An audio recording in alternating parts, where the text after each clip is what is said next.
Ladies and gentlemen, boys and girls, children of all ages, we proudly bring to you Mormonism Live! Shut up and sit down.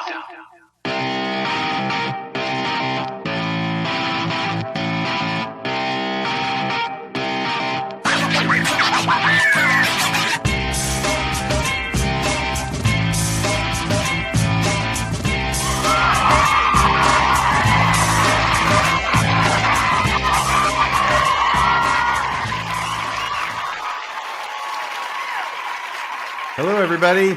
Hello, everyone. Thank you very much. Thank you for that wonderful applause. I look forward to it every week. How are you doing, Mr. Real? I'm doing so good. Life is good. How are you? I'm great. Excellent. I'm great. I see Marvel. What's the rest of the shirt there? There's a bunch of Marvel characters, believe it or not. Look at that. A bunch of just tons of them. And I love the colors. It's nice and it's colorful. Yeah. Oh, and there's Maven. Yeah, I want to test my connection and give a shout out to Exmo Shirts for merchandise and have the chat guys help me out. Am I coming through okay for I you can guys? Hear you. Yes. Yeah? Okay. Which sounds Cool. good. Yay. I'm very excited about that. But yeah, I'll Awesome. put the link in the description for everyone. Thanks. Sweet. Good to see everyone. Cool. Thanks so much, Maven. All right. The chat looks like it's already quite lively. Looks like there's several comments there. Just a couple of quick announcements, folks. We are going to be using several clips tonight from a conversation between Rick Bennett and Thomas Wayment. I'm hoping we get to those. Who? From Rick Bennett? You mean from his show, Gospel Tangents?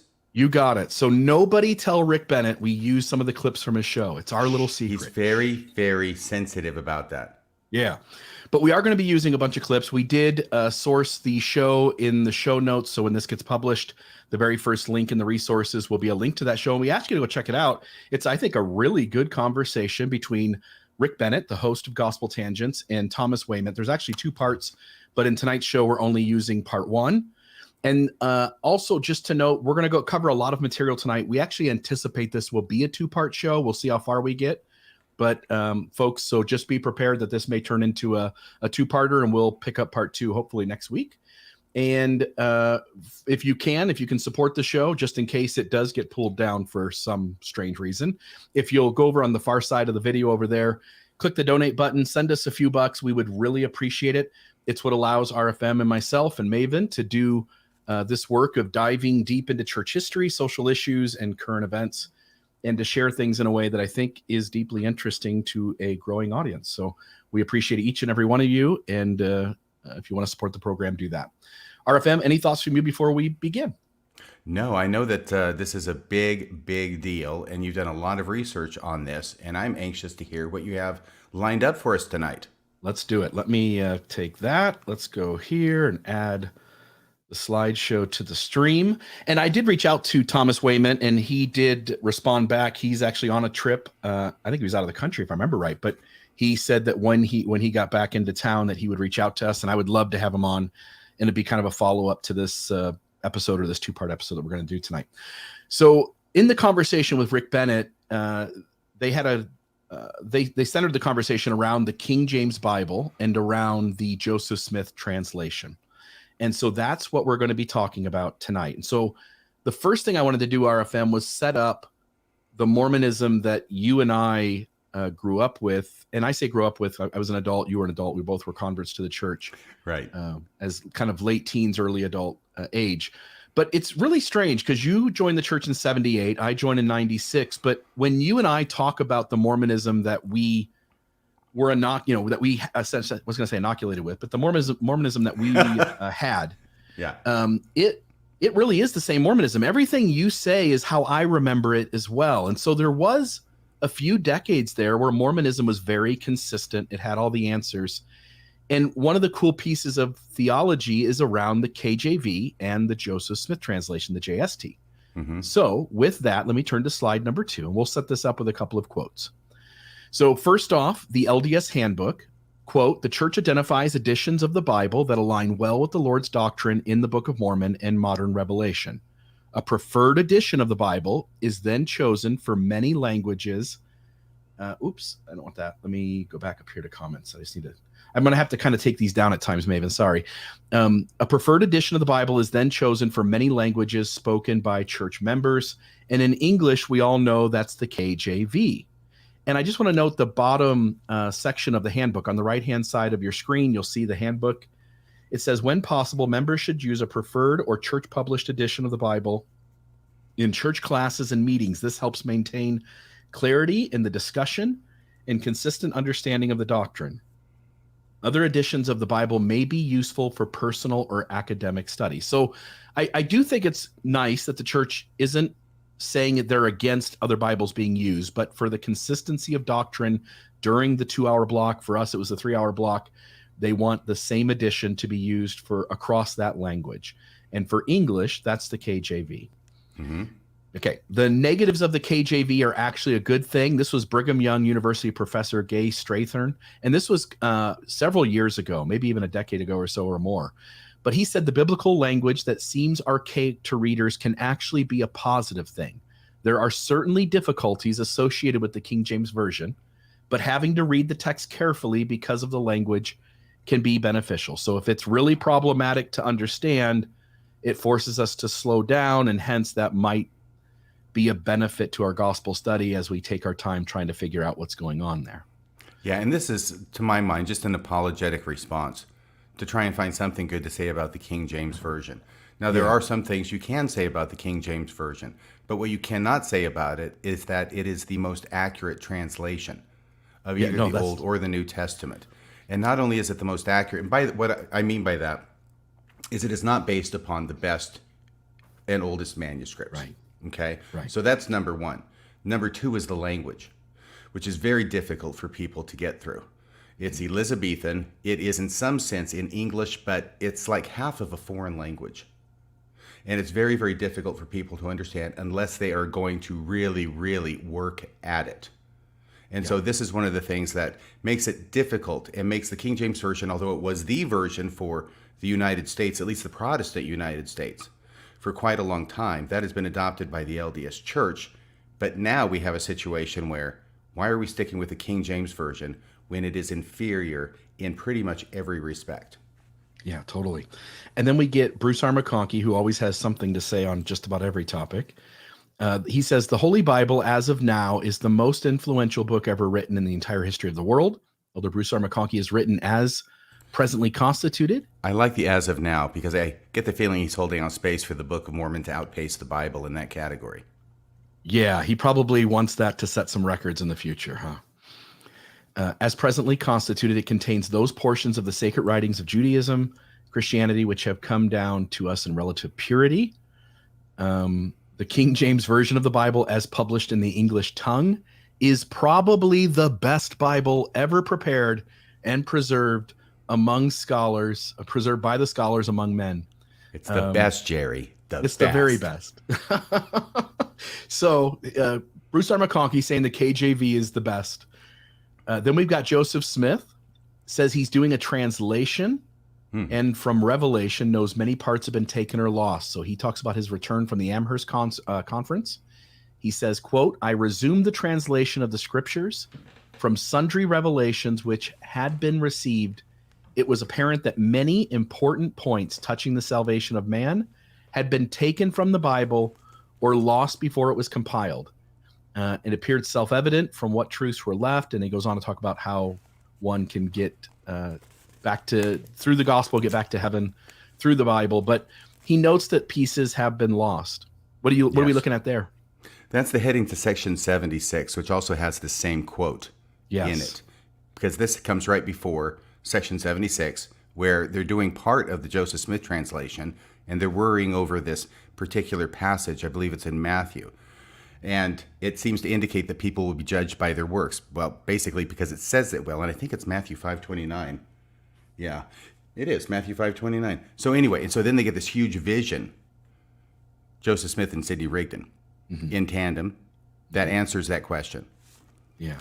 And what we're getting at here, folks, is that the Mormonism that I learned, that RFM learned, that I think most of you learned, was that the KJV, the King James Version, was a superior Bible translation and the best one for Latter-day Saints to use, and that we ought to be weary of using any other translation in English. Or even wary.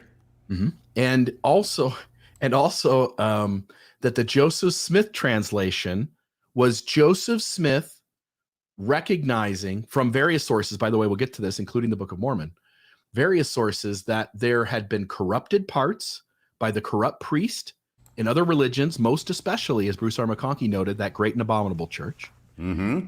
And that there are books missing from the Bible, which we can see. We can note that in the Old Testament, for instance, there's lots of books mentioned that we don't have access to today. And in the New Testament. Yeah. And Joseph Smith was, his Joseph Smith translation, the inspired translation of the Bible, was him restoring the corrupted Bible with many lost precious parts back to its original form or close to it.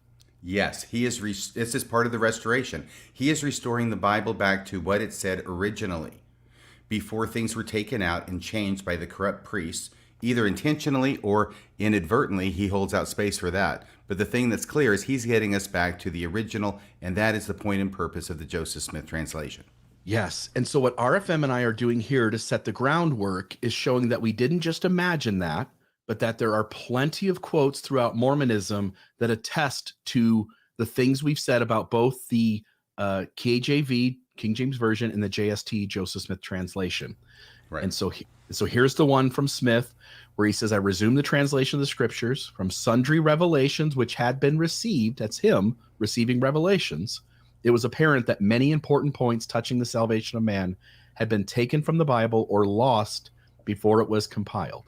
And that or lost before it was compiled is especially important when you understand this is a preface to his receiving section 76, which is more than just, we're going to fix John 5:29. It's a massive vision / six vision / addition to our understanding. So this is part of the part that I think he would be saying it was lost before it was compiled, even though there are still hints in the New Testament about a third heaven here and there.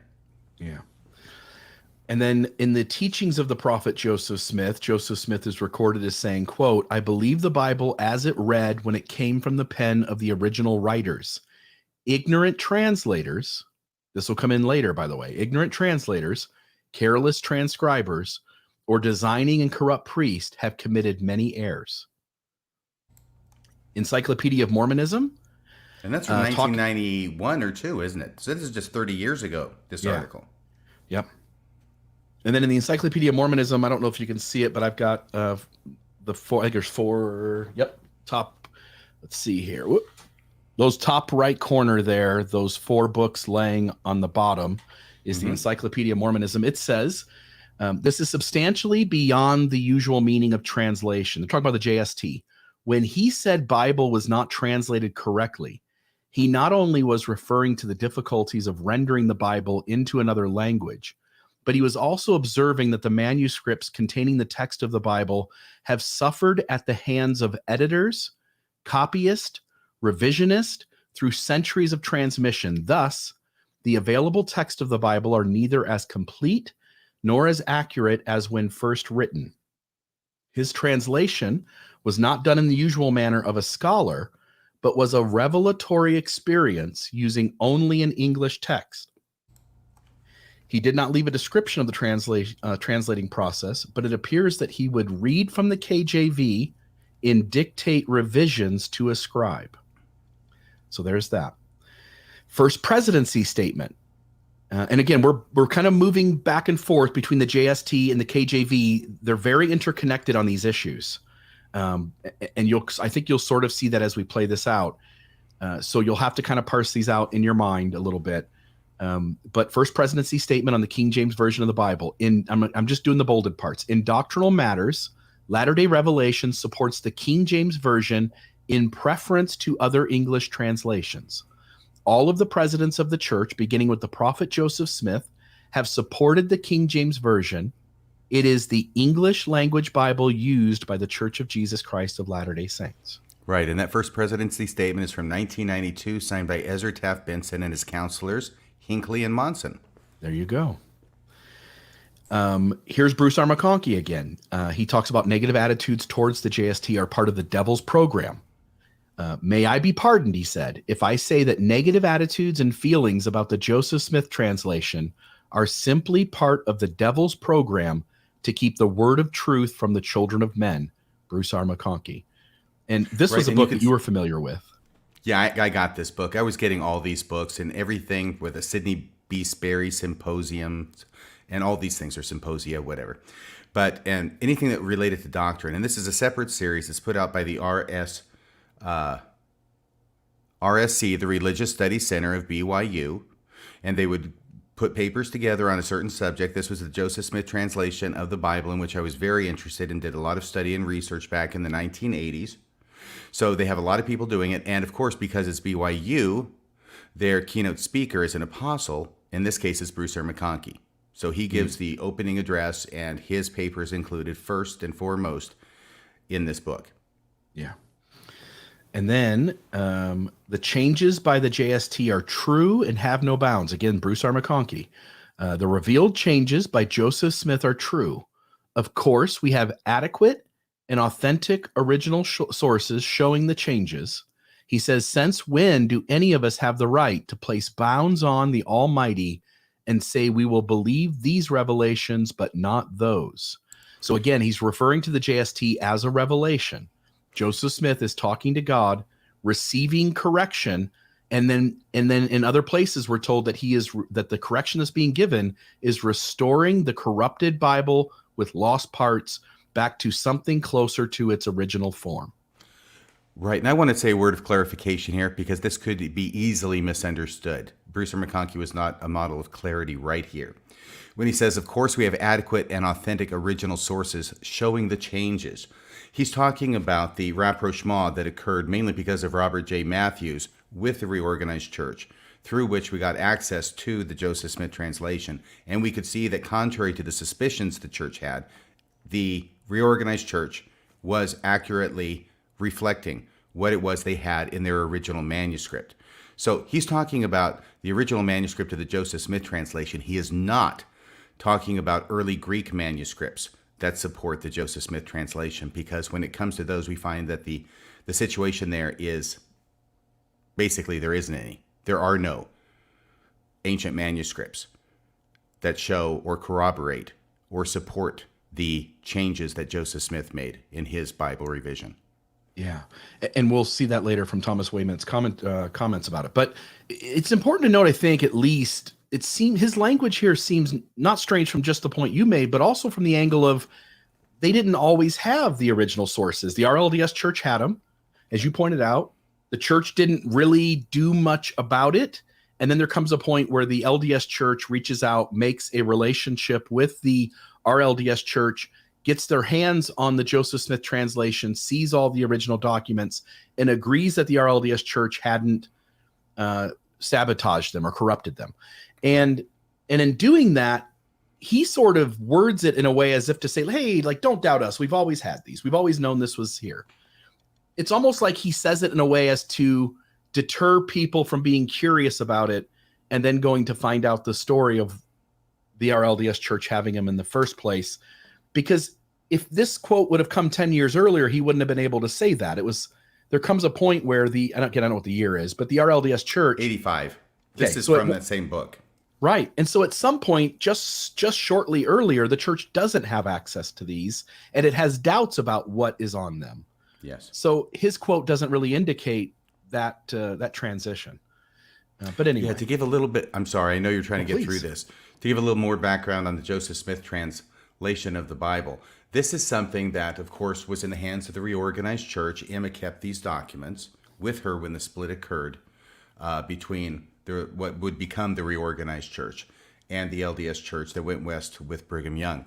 And after the Reorganized Church was organized, which was quite some time later, they published their Bible, which is called the Inspired Version of the Bible, or it will be abbreviated as the IV.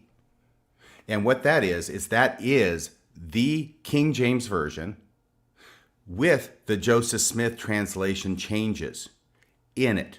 They're not in footnotes like in the LDS Bible from 1979. They're not in footnotes. They're not in appendices. They are actually incorporated into the text of the Bible. And my recollection is, though I haven't looked at one recently, my recollection is that there's really no apparatus by which you can tell just by reading the inspired version which is Joseph Smith and which is the original Bible. But that's been published since 1867, I believe. It was 2 years after the Civil War was over.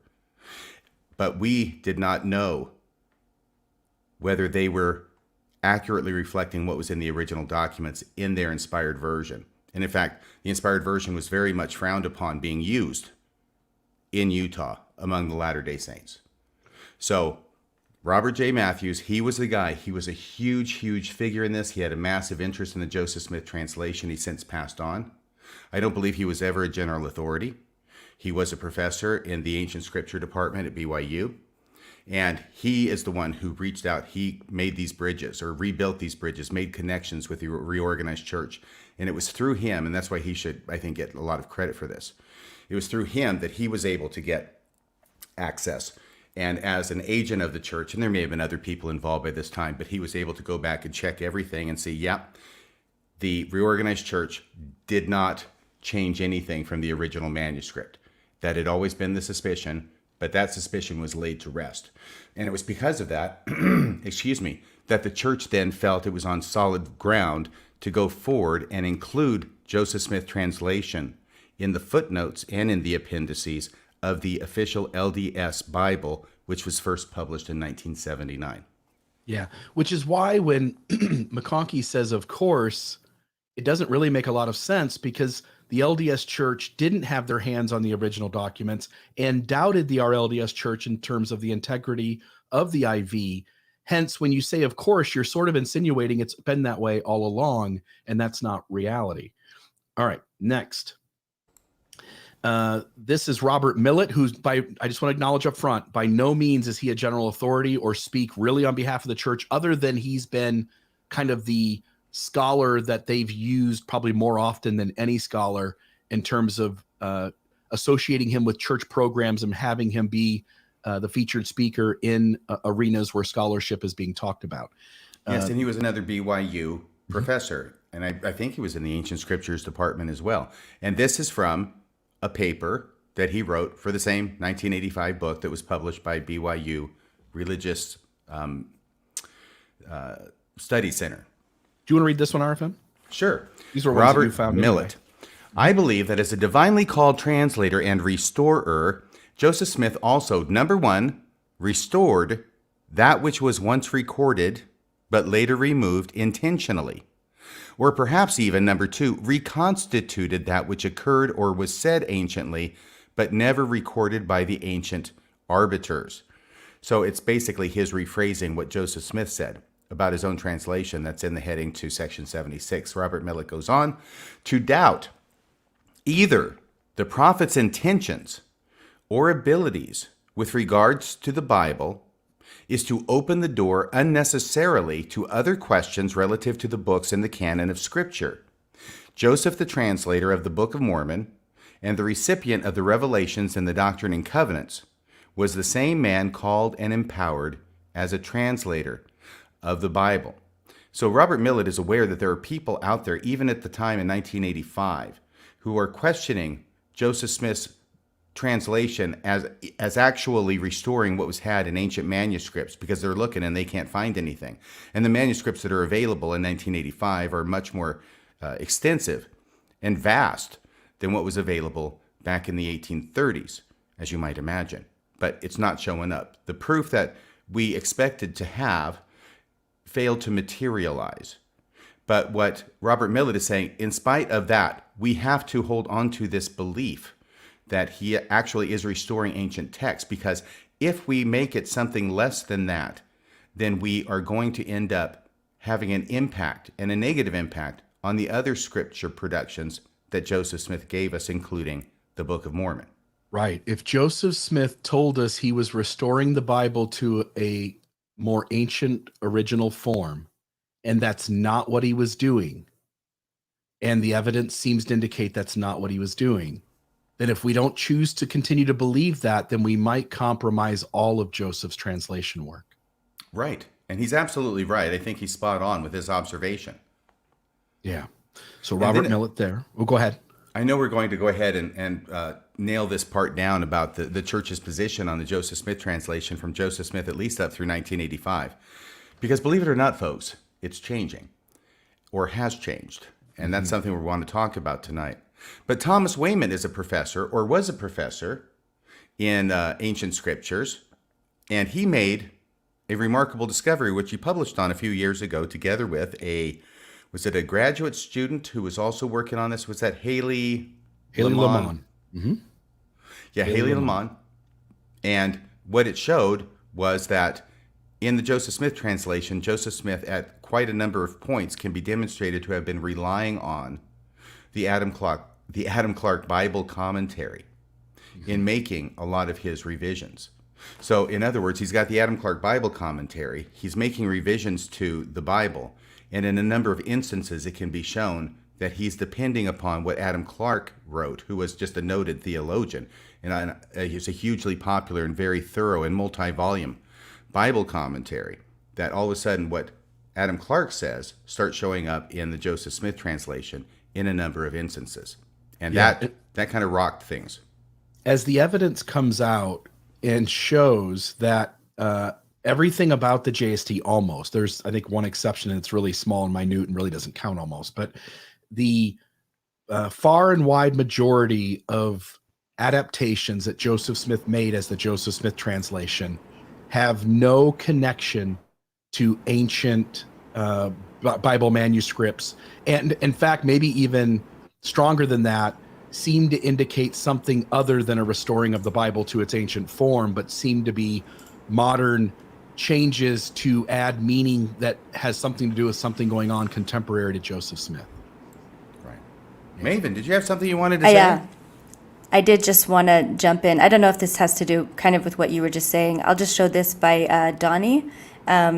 And he's also from the RLDS, so he's commenting about the inspired version, as they called it there. But he wanted to know if you mentioned that the Dead Sea Scrolls manuscripts aren't supporting the JST version. I guess we can get to that in a little bit. But I actually wanted to come in and say, I just wanted to talk real quick about my mission and just how, I took so much of the gospel. I took everything seriously in the gospel, and this was one of them. And so even though I did get frustrated sometimes at how the KJV sounded, I was one of those that I really dove in and dug in. So I really liked it. The language became really familiar to me as I went through seminary, as I studied on my own, plus institute, plus missionary work, right? So to me, I liked it, and it was comforting, and I really genuinely felt that it was superior because of these teachings. I'm listening to them, and I'm believing them when I hear them, right? So on my mission, it was so common for people to accuse us of changing the Bible. Of course, most of the time they were talking about the Book of Mormon because they lacked a real understanding of the difference between the two, or didn't think we used their Bible at all. And for me, it was almost a point of pride to be like, we use the King James Version, like this is the original one. Because I really did look at the NIV, as that's the one I saw the most commonly that other people were using, as, like it said, just as deliberate mistranslations to try to, set up false beliefs that, again, because all of Christianity is in apostasy, right? So I really saw the NIV as part of this ongoing apostasy that's supporting certain passages, in order to support certain Protestants believing in, the things that they did. And that's why. And even though it was worded better, I also saw that as part of like the devious plan of Satan to like make this Bible more popular by taking away the flowery, more archaic English language and making it easier to understand for the average person. Then, again, it's just Satan being very clever in figuring out how to get false doctrines over to, the masses by a Bible that's easier to understand, but also more wrong. So, and not just that, but again, last thing, and then I'll let you guys keep going. when people would make that accusation, you guys changed the Bible, this or that, and I would ask them what they used, and it was the NIV, because it's New Inspired Version or New International Version. All right, I think that's what it's for. But the N is for new. Yes. Yes. Yeah. So I would always say, why is it new? Like this was always, I thought, like a great gotcha. Not that it ever actually made a difference for them, but I was just like, why did it have to be new?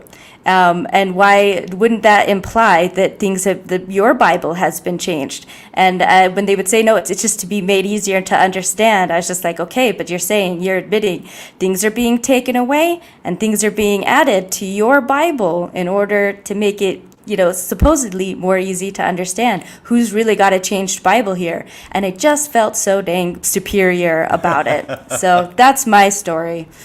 I'll let you guys keep going. Okay. And I'll just add, I mean, Robert Millett's right. The LDS truth claim was that Joseph Smith was restoring the lost parts of the Bible and uncorrupting the corrupted parts.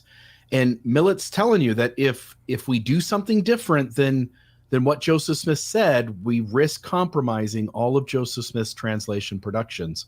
But as we've already shown probably in the last year more than anyone, that's happening anyway. So Right. And he says to doubt either the prophet's intentions, which means what Joseph Smith said he was doing, or his ability to do what he said he was doing, which was, I like the way you put it, uncorrupting the corrupted parts, restoring the parts that had been taken away, those plain and precious parts.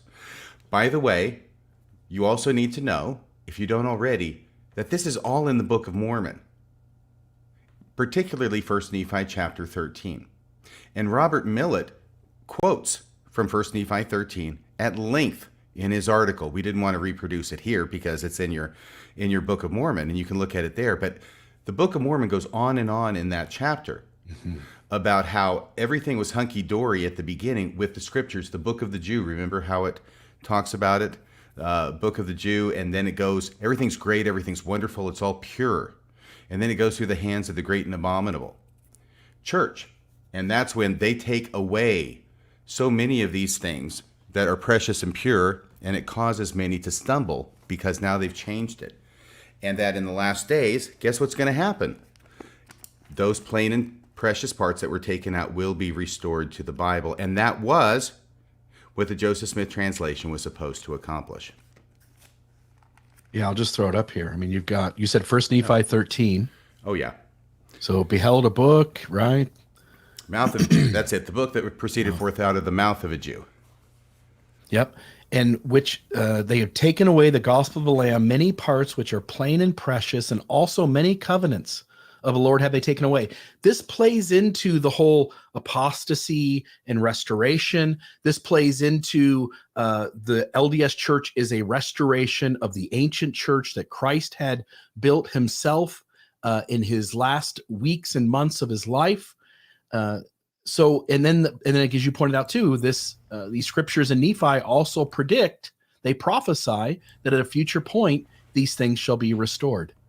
And that's part of this restoration. So it's not like Joseph Smith created a fabricated idea about what he was doing. He was simply reiterating what the Book of Mormon had already told us, which is the Bible was corrupted, parts were lost, and at some future point, aka Joseph Smith and the restoration, those things would get fixed. Right. And Joseph Smith was commanded by the Lord to commence his translation of the Bible the same year that the church was organized. It wasn't that much longer. After April 6th of 1830 that Joseph Smith gets his commandment, he gets right on the stick and starts his translation, which officially sort of takes a few years, maybe 1, 2, 3 years. It's done somewhere around the middle of 1833. He goes all the way through the Bible, makes all his changes, although he tampers with it and monkeys with it, tinkers with it might be a nicer way to put it, off and on up until the point he dies. Perfect. Okay, so then Robert Millet one more time. Do you want to read that one too, RFM? Absolutely. Here we go. He's referencing from 1 Nephi 13. The plain and precious missing parts have not yet been made known through manuscripts and scholars. Okay, what he's saying is there are no manuscripts that match these plain and precious missing parts that have been restored in the JST. Okay? But they are available only through the Book of Mormon, the Joseph Smith translation, and modern revelation through the instrumentality of a prophet. Yeah. So there you have it. Over and over again, we're being told that one of the truth claims of this church is that the JST is a correction, restoring of the Bible to ancient form, restoring lost parts, restoring the sabotaging that past unrighteous priest had done. And then the KJV without the JST is the best English version of the Bible that we have, and we ought to stick to it. So we also have here, you mentioned Robert Matthews. Yes, Robert J. Matthews. Please. This was prophets in the Book of Mormon promised a restoration of the lost material because it is so vital to salvation. Do you want to read this one too? I'm only saying that because I know these were ones that you found, and I thought you did a bunch of work behind the scenes to get these, and so I want to kind of. I'm happy to. Robert J. Matthews, who was the godfather of JST studies in the mid to late 20th century. Of course, he wrote a paper for the book as well. That same book, 1985, that we had a picture of before. As the angel pointed out to Nephi, in 1 Nephi 13, that the Bible has not come to us in its original completeness. And some things are lost from it. We should take special note, however, that not only do the scriptures speak of a loss, they also promise a return, a restoration of the lost material because it is so vital to salvation. Yeah. Yep. And so with that, these are the quotes that we found over the last week or so as we prepared for tonight's show. And I think, if I'm not mistaken, the next slide is going to tell us to do some of the sound bites. So sound bites on the JST. So the first thing I want to do is go to some sound clips that have to do with Thomas Wayment on Gospel Tangents with Rick Bennett.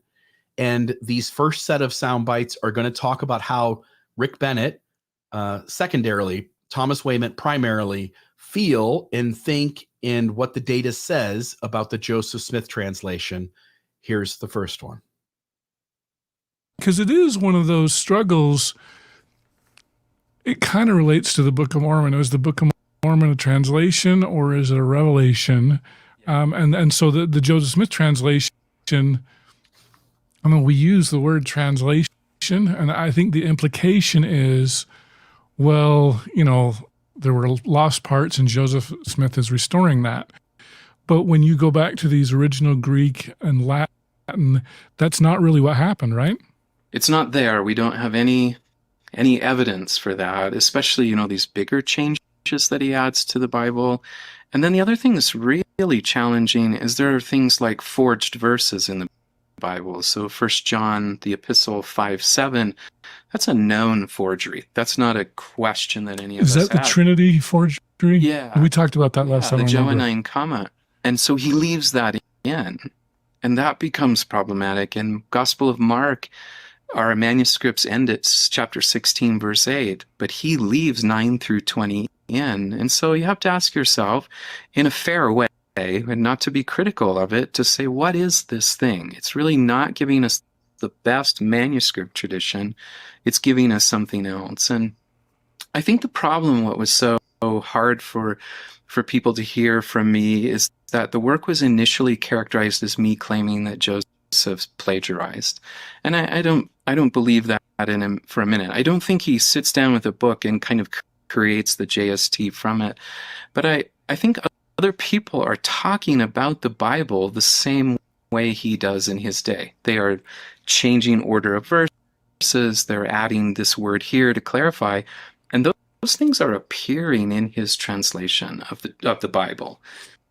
Yeah. So I just want to know, not only does he say that the JST does not seem to be doing anything like restoring it to the original manuscripts, but also Joseph Smith carries in tons of errors and mistakes or later addendums to the Gospels, for instance, that weren't there in the first place.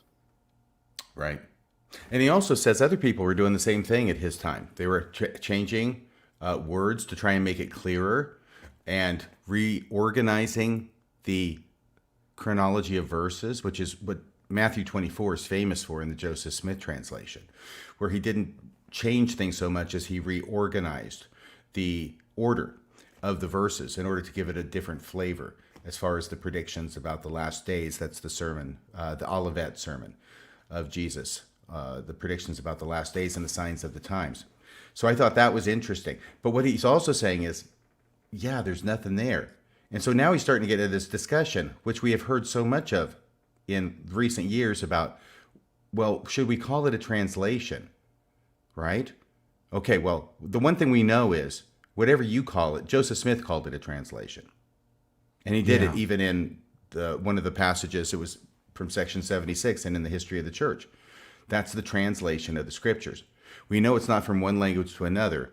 What we do know, and what now is going to start trying to be covered up, if I can use that expression, is that it was by Joseph Smith's own terms, his intentions, and what the church taught even as recently as 1985 in that book from the Religious Studies Center, as recently as 1992 from the article on the Joseph Smith translation in the Encyclopedia of Mormonism, where it is a restoration of what was had in ancient manuscripts. We just don't have the manuscripts anymore because we don't have the originals. And if we had those originals, we'd see Joseph Smith translation all over them.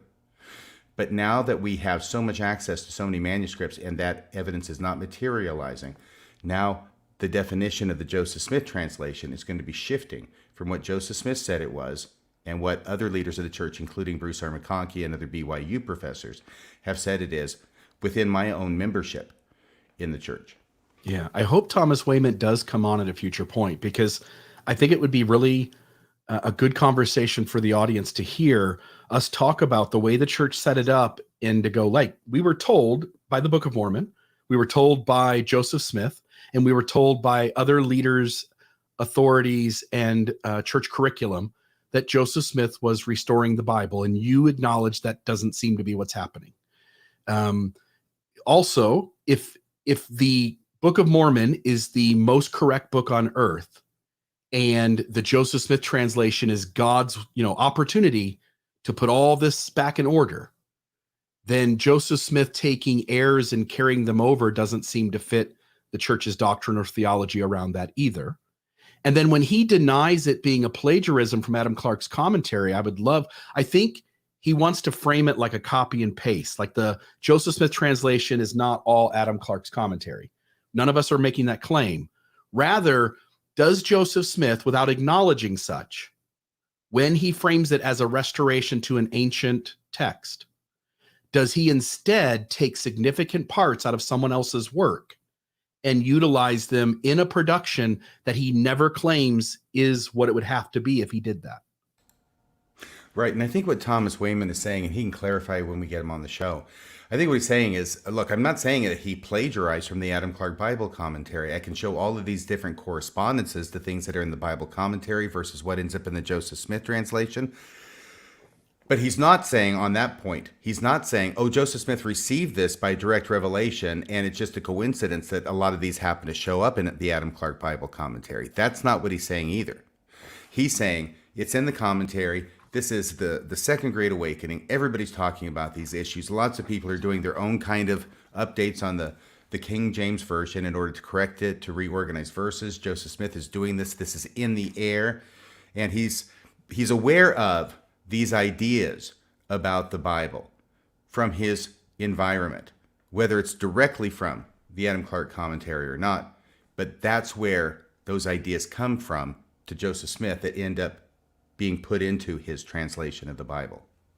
Yeah, and in the legal sense of the term, when you take someone else's work and use it as if it is your own, even if you don't copy and paste and you don't give credit to that person, it is plagiarism. Right? I'm not sure. If I take someone else's idea and pretend it's my own, that seems, and don't give any credit, and I go forward and go, I restored the Bible. Look, everybody. Mm-hmm. That seems to be something on the side of not exactly ethical. I think it's always the best practice. I agree. Okay. Go ahead, I know. I'm just jumping in. I just from this is something you really have to be careful of when you're in school, because plagiarism is taken very, very seriously. And so, yeah, even if you reword things a little bit, if the central idea, if it can be easily recognizable as coming from a book or a paper that's been gone over in class, and you don't even at least give it a footnote that this is where the idea comes from, or mention the author, even if it's not a direct copy and paste, it can still fall under plagiarism. So I just wanted to jump in with my personal experience. That is how I understood it in college. It was something to be very, very careful about in writing papers. Oh, yeah, you're supposed to definitely be very, very careful about it. It's my perspective, though, that when we bring up terms like plagiarism, what it does is it gives the other side of the argument a chance to have a side argument about what plagiarism means. Yeah. And so we can avoid that by not using the term plagiarism, because it has a whole lot of baggage, and that's what Professor Wayment is trying to get rid of. He's saying, when I wrote that article, people started accusing me of saying Joseph Smith was a plagiarist, when I didn't say that. I'm just saying that a lot of the concepts that show up in the Adam Clark commentary, which was totally available to Joseph Smith, we know he had one, and access to one, show up in the Joseph Smith translation. So he's trying to say it without saying it, if that makes sense. Yeah. Because obviously you can't say Joseph Smith is a plagiarist. By the way, I'm not saying, what is Dan Vogel saying? It would not be considered plagiarism in Joseph Smith's day. Okay, thank you. So, Bill, you've got Maven on your side. I've got Dan Vogel on my side. Then you probably win. No offense, Maven. I think that means you win. Dan though. kicks both of our booties. So no, that means you win. Because you got Maven. All I got's Dan Vogel. But yeah, so that's what he's trying to say, I think, Mr. Professor Wayment. But after he published that paper, just a few years ago, by the way, Bill, you should get credit. I want to bring it up again that you scored the first interview with Haley Wilson Lemmon. Right? Go ahead. I'm going to pause. Sorry, I wanted to pause it so it could load up. Okay. Go ahead, my friend. You scored the first interview with her, or anybody on this subject, because it had been published, but you got an interview with her shortly before she graduated, only on the condition that you not release that interview until she had graduated and had received her diploma. Because it was the discovery of this, and she was largely responsible for making this discovery. She left the church. Yeah, I should say that. While Thomas Wayment would want to frame it as this shouldn't bother anybody, and I'm not saying that anything malicious happened here, and I think there's still inspired ways to see all of this. It should be noted that his co-researcher on this project, Haley Lemmon, lost her testimony over this issue and left the church. Yes, and though I'm not saying anything about causation, I do have to make the observation that Professor Thomas Wayment was a professor in the religion department at the time of this research and the publication of the paper. And after it was published, he was removed as a professor from the religion department, and he got put as a professor in the classics department where he works now. That is interesting, isn't it? It's suggestive. It is. And we've seen things like this before, where people speak up and tell the academic truth and end up playing different roles than where they were before, aka Leonard Arrington. Right. And it is possible that the church felt like they didn't want him to have the gravitas of being a religion professor or a professor in the ancient scriptures department to back this up. So we'll put him over here in classics, which really has nothing to do with the Joseph Smith translation. And that's the problem. It has nothing to do with the Joseph Smith translation. If the Joseph Smith translation were actually a restoration of what was really on the ancient manuscripts in the Greek, the Latin, the Hebrew, classics would be the perfect department to show it. Yeah. Yep. You nailed it. All right. So here's soundbite number 2. Is translation the right word? Should we be using another word? Maybe. I mean, I know midrash has been thrown around. I don't know if that's a perfect word either. It's not. I don't think any of these words are the ideal words because he's not sitting down with Greek and creating English. This is English to English, so a conversion might be a way. Conversion. What the heck is that? He doesn't want to call it a translation. Now, again, Joseph Smith called it a translation. Joseph Smith claimed that by revelation, He was restoring the document to an ancient manuscript. Thomas Wayment says that's not only is that not happening, but it is not a translation at all. God It's called gotta be it a something else. translation. Rick Bennett calls it midrash, RFM. What is midrash, by the way? I think midrash was the process by which many Jewish scholars, a lot of them rabbis, gave their ideas and commentary on the Hebrew scriptures over a period of many, many, many years and decades and probably even centuries, and got collected over time. Those that were thought to be insightful, they get collected into the midrash, which are stories about the scriptures. So not actual scripture, more Right. of like pseudepigrapha, sort of, right? Like creating context in extra stories around. For instance, I'm going to fail at this because the one that comes to mind is like some of the Apocrypha talks about, and some of the other scriptures that were New Testament related talk about Jesus when he was growing up, for instance, and he killed a bird and then he healed it suddenly. Different. Yeah. Similar, but different in that pseudepigrapha is where you're actually pretending to be a historical and authoritative figure or writing in that person's name in order to give your views greater weight so that they will be accepted. So that's typically what pseudepigrapha means. It means fake writing, false writing, and the falseness has to do with the person who's claiming to write it. But the midrashim, as I understand it, isn't that. It's just Rabbi so-and-so, Rabbi Eliezer, or Rabbi so-and-so gave this particular comment or insight into this story or passage from the Old Testament. So it would be much more of a commentary, the midrash is. And that word, I'm glad you said that, because that word will come into play several times as we move forward through this conversation. So midrash is an ancient commentary about scripture, but isn't scripture itself. And Beaumont Martin makes an observation there, Bill. You notice that? Yeah, but Brad Wilcox scored a position in ancient scripture with 0 qualifications. 0. Ta-da. Now, when you say 0, of course, you mean 0 academic qualifications. He does have the single most important qualification, which is a slavish obedience to the leaders of the church. Being church broke, as they say. Oh, yeah. Okay, I'm going to do this a different way. So here should be number 3. Brokeback Wilcox. There we go. Here it is. Let's see if this plays better. Even Oh, you those pro- words are You hard. probably can't hear that, or you could. It was probably across my microphone. So let me do something else here. Stop What does it say under his name? screen. TW Fluid. So it's Thomas Wayment, and then Maven put a keyword with each video clip so we would know which order to play them in. Oh, I meant on the Gospel Tangents interview where they have his name. Oh, They have something let me under it. Does yeah, it let say me look Professor here. of Classics? Share screen, entire screen. We're gonna play system audio, and then let me turn this on to the Rodecaster, and let's see if this works. Add to stream. All right, so this was Maven put 3 fluid because the questions about how fluid is the Joseph Smith translation of the KJV Joseph Smith. But here's the soundbite. Let's give me a thumbs up if it plays good.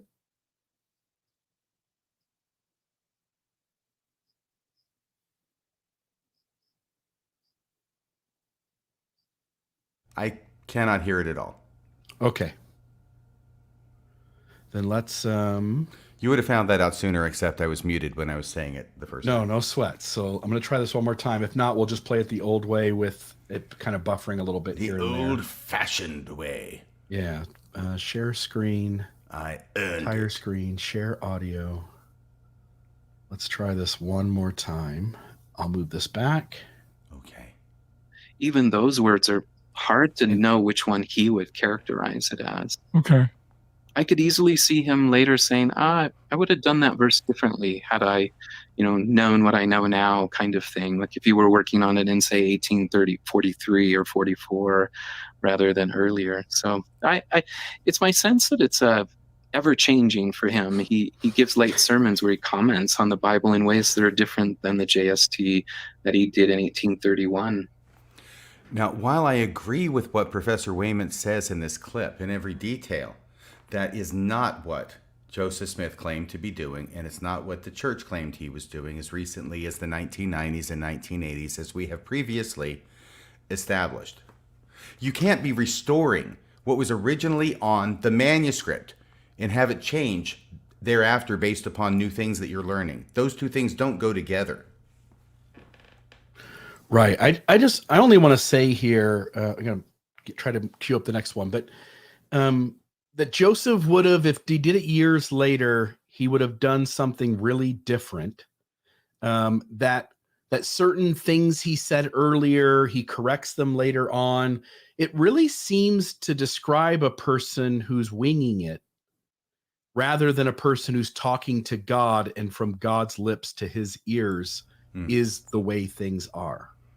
Right. God is not involved in communicating things to Joseph Smith, at least not if we're going to presume that God is going to give him the straight scoop at the outset, and it's not going to need to be changed later based upon new things that Joseph Smith learns. Why doesn't God just give him the correct understanding at the beginning? This starts to look very much like it is a production that Joseph Smith put together. In fact, that's basically what Professor Wayment is saying. Joseph Smith put it together based upon his own ideas, and his own ideas were evolving, so he might change things in the same verse over time as his ideas evolve and as his theology changes. Then his approach to these verses and changing them in the Joseph Smith translation, and there are instances of that, is also going to change to accommodate his new understanding. Yeah.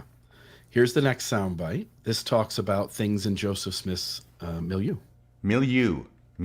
And I think he's part of his day. I think he's being influenced by things he's read, heard, thought about, prayed about, and it's influenced his view of the Bible.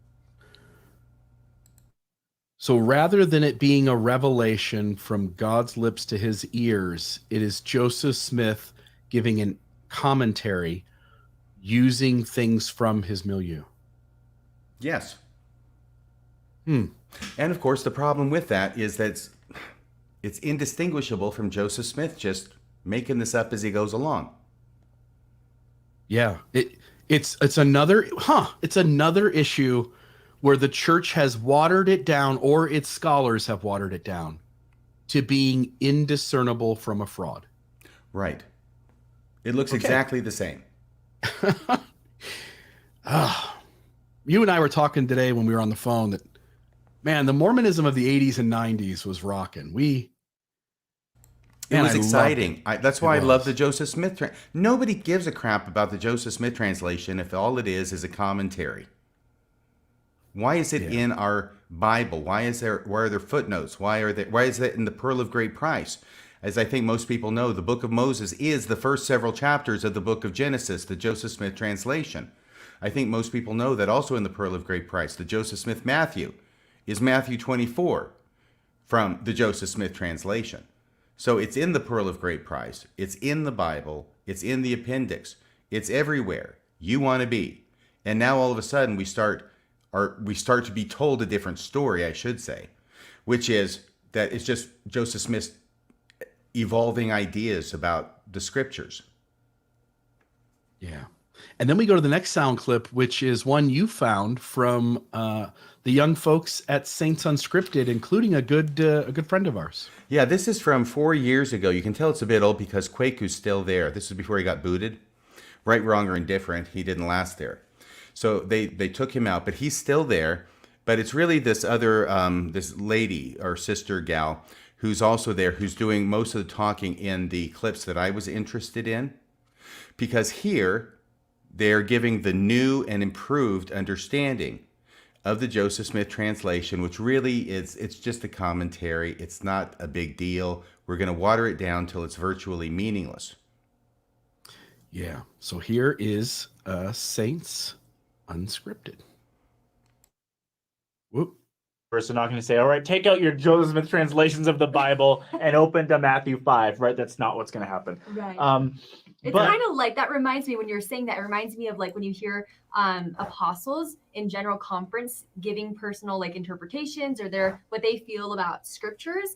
It's just like that. It's just like reading scriptures and then reading one of our apostles' talks from General Conference side by side. That's like pretty much what it is. It could probably be better described as Joseph Smith commentary on the Bible. It's essentially like having Joseph Smith and that's what some BYU professors call it. Right. Joseph Smith's commentary. Which is cool.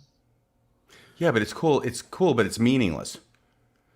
I don't care what Joseph Smith has, his personal ideas about the scriptures, especially when they are continuing to evolve over time. I mean, I do appreciate them. They certainly have historical value in getting a beat on what Joseph Smith is thinking and where he's coming from at different points in his ministry. But it has nothing to do with finding out what the truth is of things. There's another passage, another clip here, but I also want to bring this up. I've already mentioned that the Book of Moses is the Joseph Smith translation of the first few chapters of Genesis. I start to feel like I'm sounding like William Shatner here as I speak. But anyway, but no, it's not just his ideas.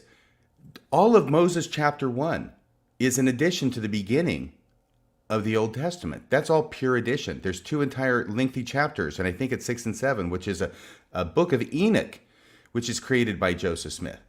These are not just Joseph Smith's ideas. This is a restoration of Scripture. We've got a conversation between God and Moses in chapter 1. In fact, one of the most quoted verses in Mormonism is, "Behold, this is my work and my glory to bring to pass the immortality and eternal life of man." That's God talking to Moses. No. That's just Joseph Smith commentary. Oh, you're right. This is just what Joseph Smith was thinking. And not only does she throw the Joseph Smith translation under the bus, because it's just like a general conference where an apostle just gets up and just shares his thoughts on a scripture. Oh, yeah. Like, also the apostle words are just a commentary. They're also of not much value either. I know. She throws everybody under the bus. Yeah. And this is not just some random podcast. This isn't Mormonism Live, right? This is Saints Unscripted, which is funded. I mean, they're not saying things that are different than what the church wants them to say.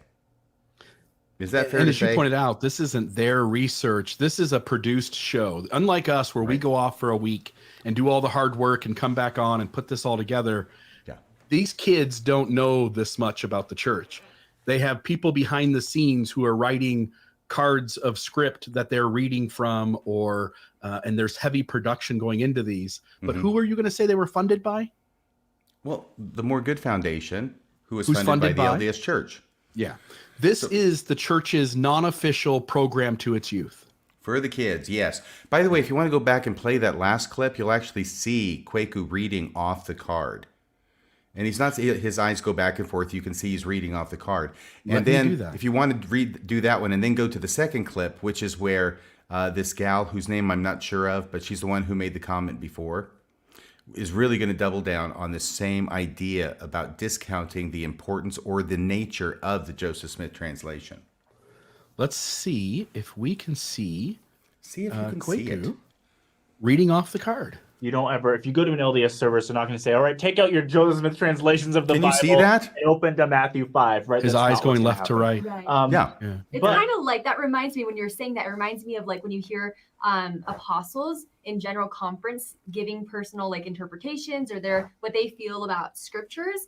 It's just like that. It's just like reading scriptures and then reading one of our apostles' talks from general conference side by side. That's like pretty much what it is. That's pretty much what it is. Described as Joseph Smith commentary on the Bible. It's essentially like having Joseph Smith and that's what some BYU professors call it. Right. Joseph Smith's commentary. Which is cool.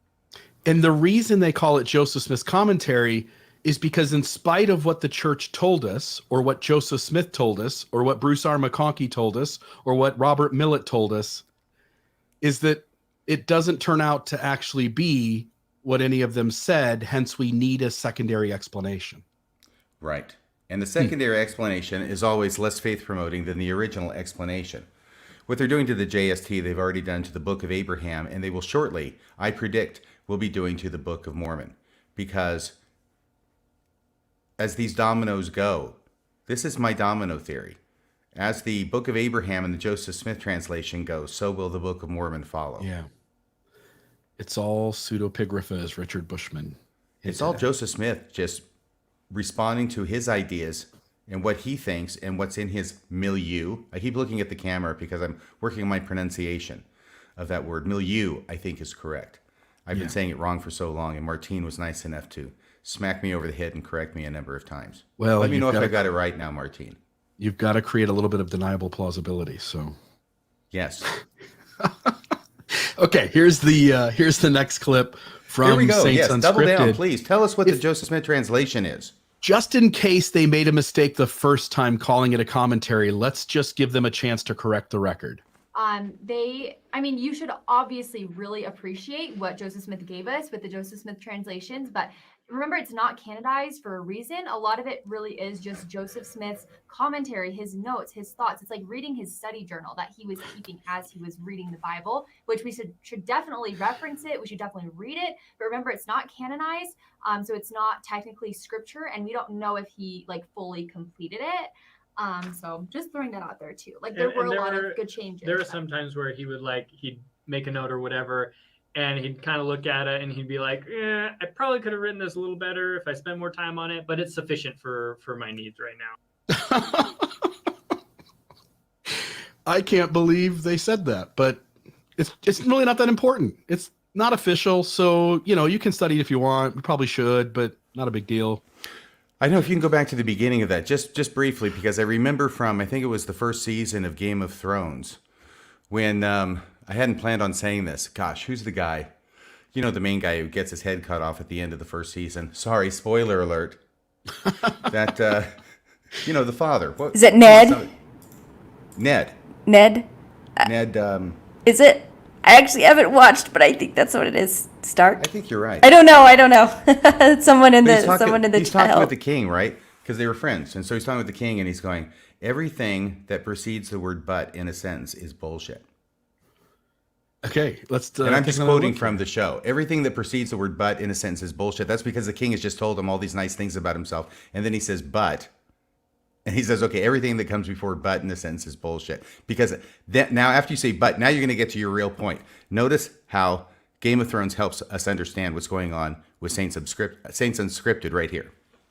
You should obviously really appreciate what Joseph Smith gave us with the Joseph Smith translations, but remember, it's not canonized for a reason. A lot of it really is just Joseph Smith's commentary, his notes, his thoughts. It's like reading his study journal. And that's fine. We've already heard that before. I was just talking about the but part. By the way, it is in our canonized scriptures. It is in the official LDS Bible from 1979. It's in the footnotes. It's also in the glossary or appendix, whatever, for the longer portions. It is, if you want to say, okay, it's not canonized, but Bruce R. McConkie, who spoke for an entire generation of Latter-day Saints in the church, said, yes, of course. Remember the of course comments where he says, of course we should study it and teach from it. This is something that is accepted. And my experience in the church is probably not different from yours or different from anybody else's, but when you're going through the Bible in Sunday school or whatever, and you're going along as a teacher, and somebody comes in there and says, oh, but look at the Joseph Smith translation. The Joseph Smith translation is not looked at as a study note from Joseph Smith. It's not just sort of what he's thinking at the time. This becomes the superscripture. This trumps everything else. This is the real interpretation. This is the real understanding, and this is what was really on those original manuscripts before it got corrupted. Yeah. Has that been your experience, Bill?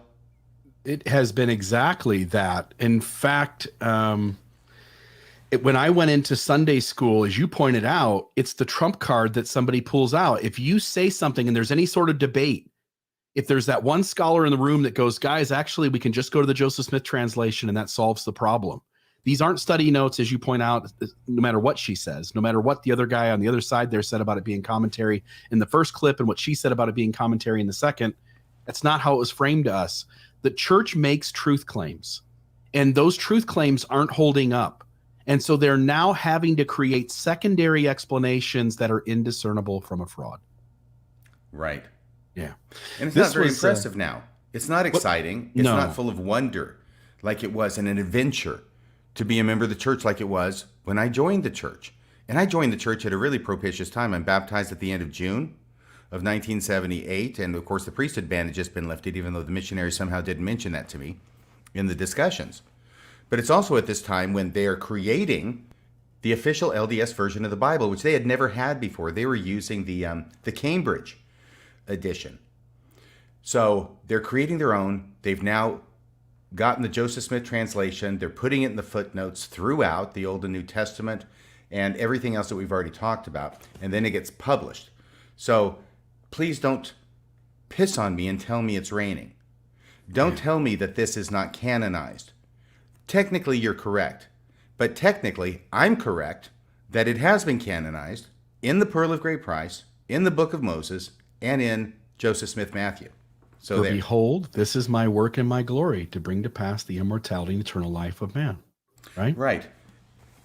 For behold, this is my work and my glory, to put down some random thoughts that I'm thinking as I'm working my way through the scriptures, which has nothing to do with anything he's reading in the scriptures. This is an entire prologue. Yeah. To Genesis chapter 1.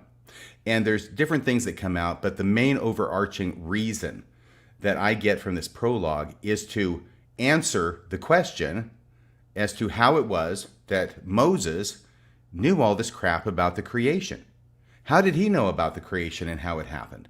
Because people are saying, well, these are oral stories that are handed down from generation to generation, and Moses just took them and wrote them down.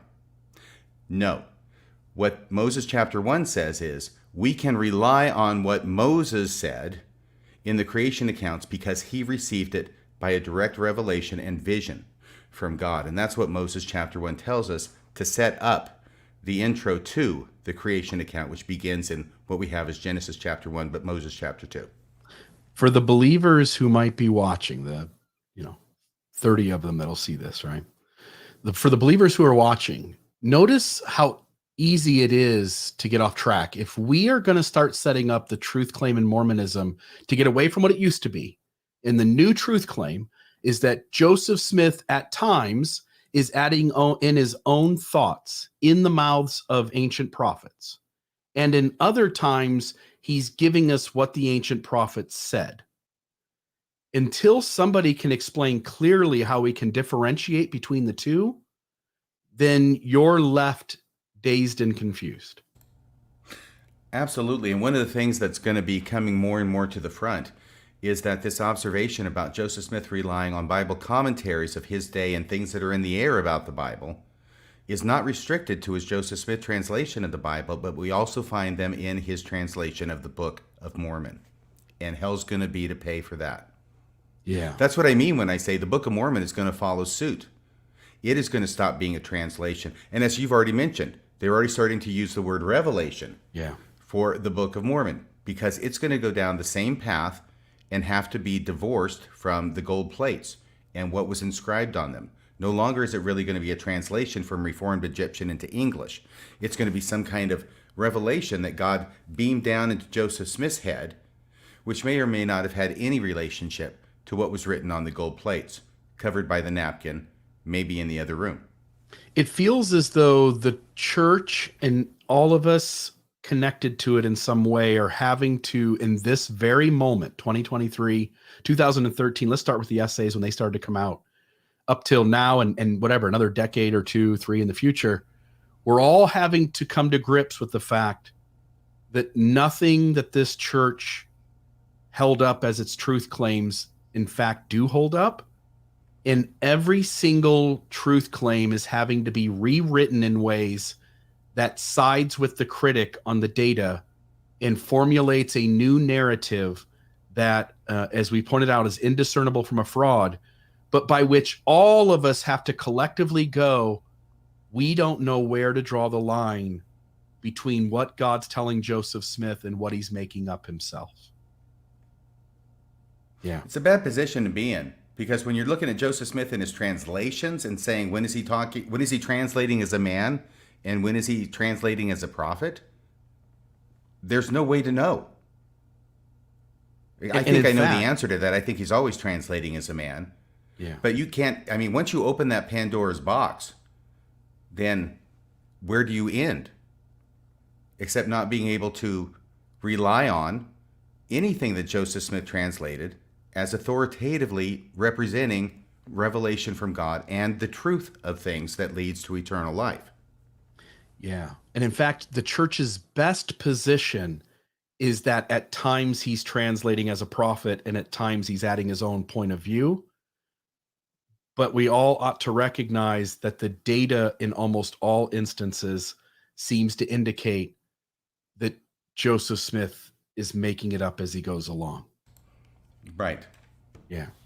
Okay, let's continue on here. So I was just going to add while you're putting that Please. up that it's very important that we do this episode. I'm glad you thought of doing it, because if you're 20 years old or 30 years old in the church and you haven't gone back and read all this stuff, you've got no way of knowing that you are currently being gaslit on what it is that the Joseph Smith translation is. And I say gaslit only to the extent that the church and its auxiliaries is representing this new theory of a commentary without telling anybody that this is 180 degrees different from what they were telling the church as recently as 30 and 40 years ago. Right. Yep. Totally. So I went back into my Book of Mormon study guide, student manual, religion 121, 122, 1 Nephi 13:28. The prophet Joseph Smith said, "I believe the Bible as it is read when it came from the pen of the original writers." We already read this quote, but I just want to note that it's in the Book of Mormon student manual for the church in its BYU education, right? Came from the pen of the original writers, ignorant translators. By the way, we're noting Thomas Wayment and to some extent Saints Unscripted are sort of noting that Joseph Smith himself is probably an ignorant translator, right? The careless transcribers, whatever, again, Thomas Wayment said errors made its way back into the Joseph Smith translation. So on some level, the Joseph Smith as the translator and the scribes writing it down were also careless transcribers. And notice, if we start to place any sort of maliciousness in the motivation of Joseph Smith, that he's intentionally carrying out a fraud on people, then he also fits into the category of designing and corrupt priest have committed many errors. Joseph Smith may himself, based on the data, fit into all three and be speaking of himself not knowing it or knowing it. Joseph Smith's translation of the Bible helped restore many of the plain and precious things which were lost. There's the church telling you the old truth claim. It wasn't just a commentary. And then also 1 Nephi 13:39, other books. These last records were to come forth to bear witness of the book of the Lamb of God, which is the Bible, are the Book of Mormon, the Doctrine and Covenants, and the revelations of the Lord to Joseph Smith. So what they're saying there is that we were told in the scriptures that the last records would come forth and they would bear testimony of the Bible. And that is the Book of Mormon, the Doctrine and Covenants, and what they're saying at the end there is the Joseph Smith translation. And then you found a really cool thing. Talk about this for a moment. Okay, I'm going to give a little background on this, because back in the day, back in the 1970s and 1980s, when the Joseph Smith translation was taught as being what Joseph Smith said it was and what the Book of Mormon says it was. By the way, if you water down the Joseph Smith translation, you're also watering down the Book of Mormon, specifically 1 Nephi 13, because now that's not meaning what it says anymore, or you're going to have to put a radical and much less interesting interpretation on it. So that's another thing where the Book of Mormon does not escape calumny in this regard with changing the ideas about what the Joseph Smith translation is. But there were always two things, as a former apologist, I can tell you there were two things about the Book of Mormon or about the Joseph Smith translation, which we trumpeted in the church in apologetic circles as being something that is not in the Bible, the King James Bible, but is reflected in other manuscripts. And the first one was Isaiah 2:16, which gets redone in 2 Nephi 12:16. All right? And let's go ahead, since you've got this up here. The main thing is this. Isaiah 2:16 says, "And upon all the ships of Tarshish, which I think might be Spain, and upon all the ships of Tarshish, and upon all pleasant pictures." And then 2 Nephi 12:16, which is the same verse, except it's in the Book of Mormon, so it's from the brass plates. adds a clause. It says, and upon all the ships of the sea. Notice that that clause is not in Isaiah 2:16. And then it goes back to Isaiah 2:16 language when it says, and upon all the ships of Tarshish, and upon all pleasant pictures. So 2 Nephi 12:16 has a phrase that is not contained in Isaiah 2:16, and that phrase is, and upon all the ships of the sea. So one of the great apologetics that we had to show that Joseph Smith really was onto something and really was restoring what had been had anciently in other texts is that in the Septuagint, which was the Greek translation of the Old Testament, made, I think it's 200, 300 years BCE, for the largely Hellenized Greek population and scattered throughout the world, so that they could have something they could read in Greek. In the Greek translation, they don't have, as it has in Isaiah 2:16, and upon all the ships of Tarshish and upon all pleasant pictures. Instead, the Septuagint has, and upon all the ships of the sea and upon all pleasant pictures. So the argument was, and still is in some quarters, though I think it's been largely debunked by now, and thereby hangs the tail, we'll get to that in a minute, is that it's not the Joseph Smith translation, and this is key, it's what the Book of Mormon does, is the Book of Mormon in 2 Nephi, when it's recapitulating this Isaiah passage, the argument is that somehow Joseph Smith, in doing this, restores a passage that is not in his Old Testament, but is in the Septuagint, which he probably did not have access to, probably couldn't have read, even if he did have access to it. And so this was looked at as a divine, or an evidence of the divine translation of the Book of Mormon and how it's actually restoring what was originally there, with the presumption that what was originally there had all three clauses in it. It had upon all ships of Tarshish, it had all pleasant pictures, and it had all ships of the sea. And then the Masoretic text, which is what the King James translators had for the Old Testament or the Hebrew Scriptures, only ends up with two of those clauses.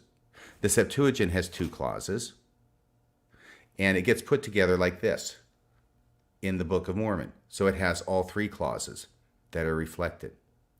This was such a huge evidence for the Book of Mormon that it made its way into the footnotes of the LDS Book of Mormon, which was published in 1981, I think it was. 79 was the Bible. 81 was the triple combination, the new edition that the church put forward of that. It's in the footnotes. You are not going to find any other apologetic item in the footnotes, to my knowledge, in any of the scriptures. But this is how important this was to the church at the time. And so 16a in Isaiah, it says Isaiah 2:16. Here's the footnote. The Greek Septuagint has ships of the sea. The Hebrew has ships of Tarshish. The Book of Mormon has both, showing that the brass plates had lost neither phrase. And you almost need that whole explication I gave of it that took like 5 minutes before you can even understand this footnote, don't you? So they are relying on it to the extent that they're putting it in the footnote. They are committed to this. And they have a similar footnote, though perhaps not even quite as clear, in 2 Nephi chapter 12:16, the corresponding passage in the Book of Mormon, where under 16a there, the footnote, it says, the Greek Septuagint version has one phrase that the Hebrew does not. And the Hebrew has one phrase that the Greek does not. But 2 Nephi 12:16 has both. And then it has a couple of other scriptural references that have nothing to do with the apologetic. But those are just cross-references to other scriptures that might have something to do with the same idea.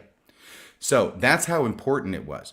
Now, the second one, and if I can just say this really quick, the second one, which was so important to me, came from the New Testament, and it came from the Joseph Smith translation as well as the Book of Mormon, where Jesus in Matthew 5:22 is talking about that you should not be angry with your brother without a cause. What Joseph Smith did in the Book of Mormon and in his JST was he removed the clause without a cause. So it no longer says, if you are angry with your brother without a cause, then you'll be in danger of, the torment or the judgment or whatever it is. He took out without a cause because the idea was there is no cause that's sufficient to justify your being angry with your brother.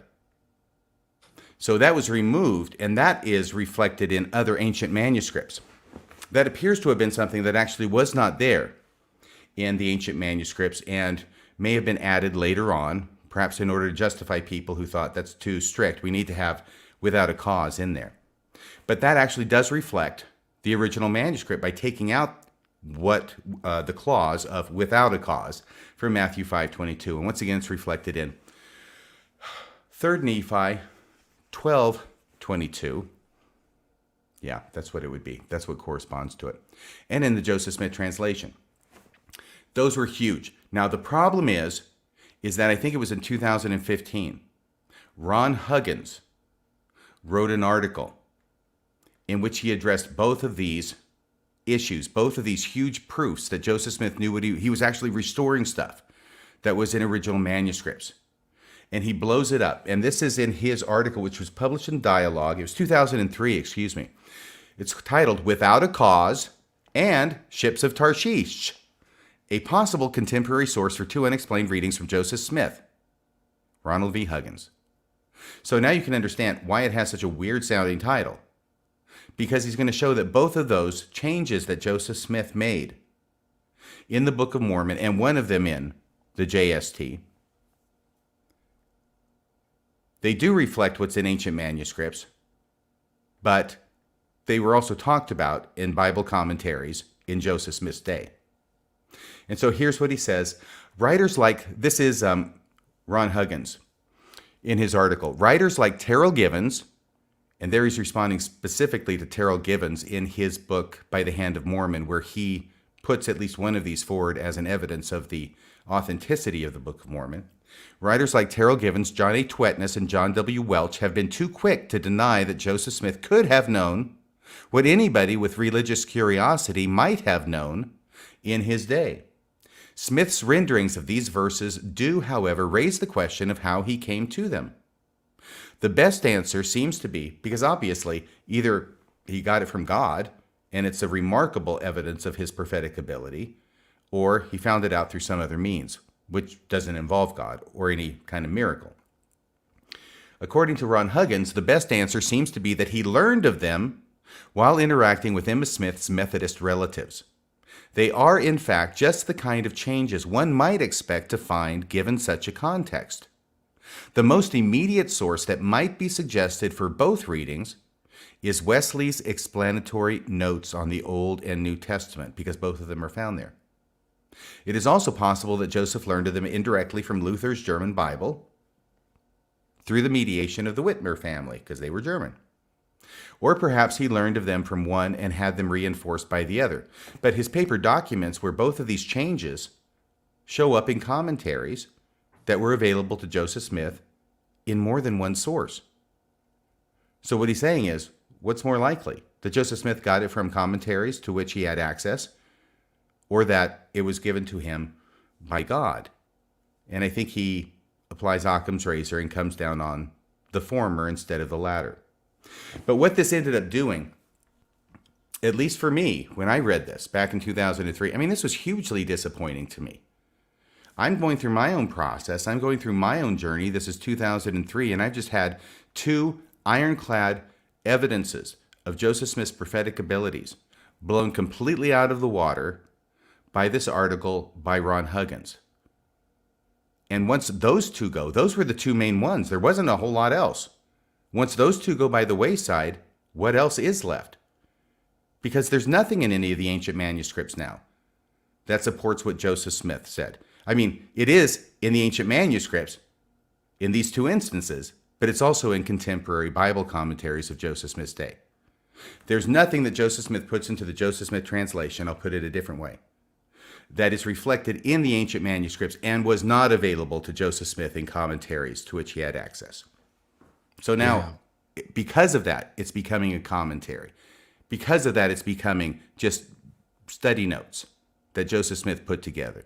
Because of that, it's being downplayed to the extent that it is by Thomas Wayment, who I think is just trying to be accurate, but especially by the Saints Unscripted crew.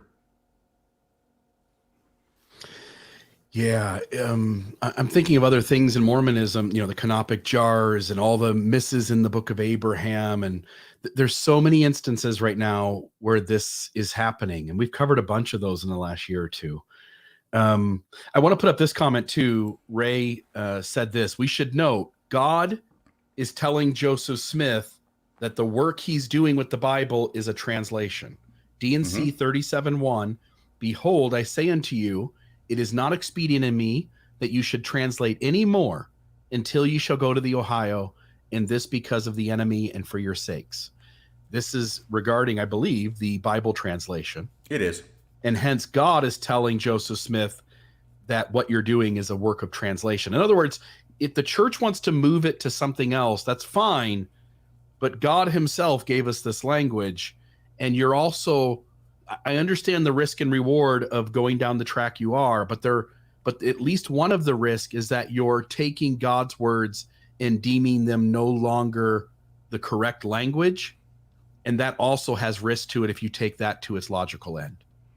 Right. And I wanted to make this, tie this bow on the end of the Book of Mormon, because what we've seen in this article from Ron Huggins, and I certainly recommend it to everybody to read it. You can find it on the internet if you type in Ronald V. Huggins and the title of this article, which is up there on the screen, in Dialogue, a Journal of Mormon Thought, 2003. One of those has to do with the Joseph Smith translation and the Book of Mormon. That's the one without a cause. The other one has nothing to do with the Joseph Smith translation and only with the Book of Mormon, I believe, which is the ships of Tarshish. So Thomas Wayment's article about Joseph Smith's reliance on Bible commentaries of his day in coming up with the Joseph Smith translation is more and more looking like exactly what it was he did in some parts of the Book of Mormon as well. Yeah. Yep. And then I know we talked about doing a part 2, but I think we actually could knock out these sound bites in about a half an hour if you don't mind.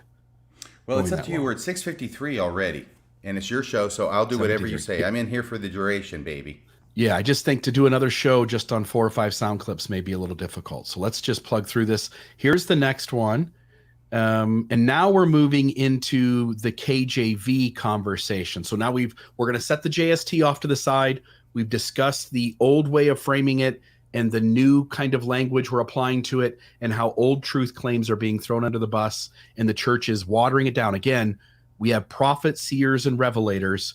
And it seems as though in this church, when you have prophets, seers, and revelators, you know less and less with every passing day. Now we'll move on to the KJV. And here is Thomas Wayment talking about the KJV and the Bible itself, maybe generally, is destabilized. The challenge is, and when you mention your challenges for someone like me, there's this question to me: if the Bible is subject to correction today and not by manuscripts, how does someone like myself engage that? Is the Bible stable for Latter-day Saints? So the Book of Mormon's a fixed text. We don't go back and correct that, but the New Testament isn't that way for Latter-day Saints. And an interesting thing that happened in my Sunday school last Sunday, the teacher read the text and Jesus was saying one thing, and then the Joseph Smith translation changes it to the exact opposite, like taking out a not. And that's interesting for me. How do I grapple with that? Or am I to believe that the Bible was wrong and then that I'm supposed to see it that way? Is Joseph Smith teaching me that he was sensitive to the way it was said, and he's saying I don't see that? And then it all came down to a confusion on the Greek word to try. And so I see it in all three of those ways, and it's really hard to have a Bible so destabilized for the community.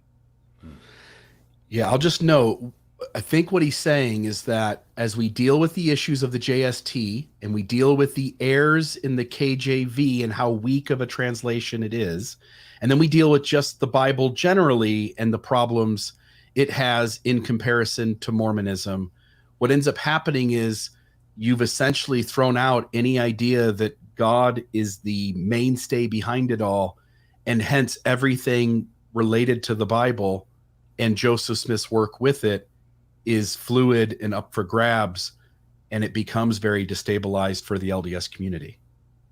Yeah, it's interesting that Thomas Wayment has a problem with this. Now, I understand why he has a problem. He did a good job of describing it. But Joseph Smith, a large part of his mission, he called it a branch of his calling, involved destabilizing the text of the Bible.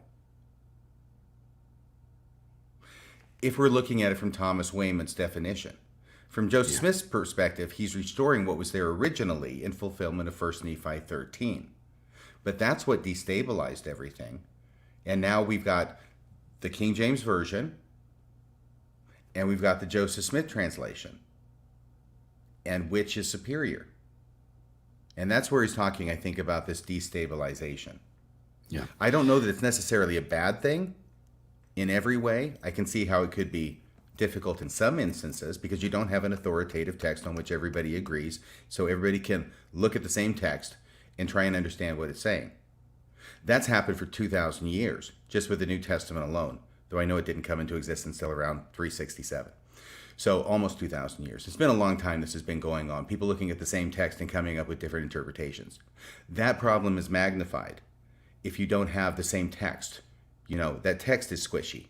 Is it this text or is it this text? And they're both considered to be authoritative within the same faith tradition. And I think that's what he's getting at.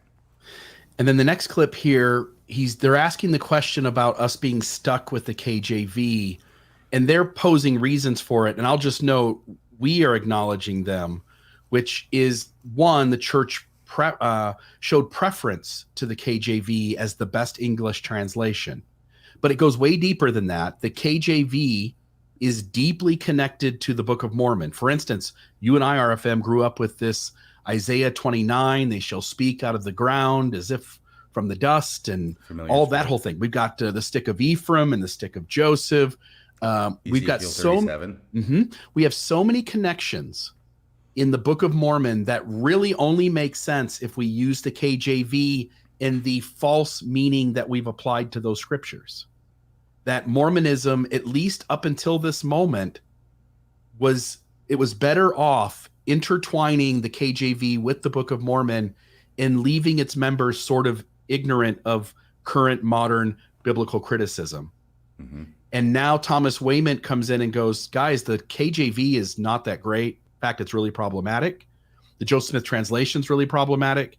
And we would be better off as a community moving to a more modern Bible translation.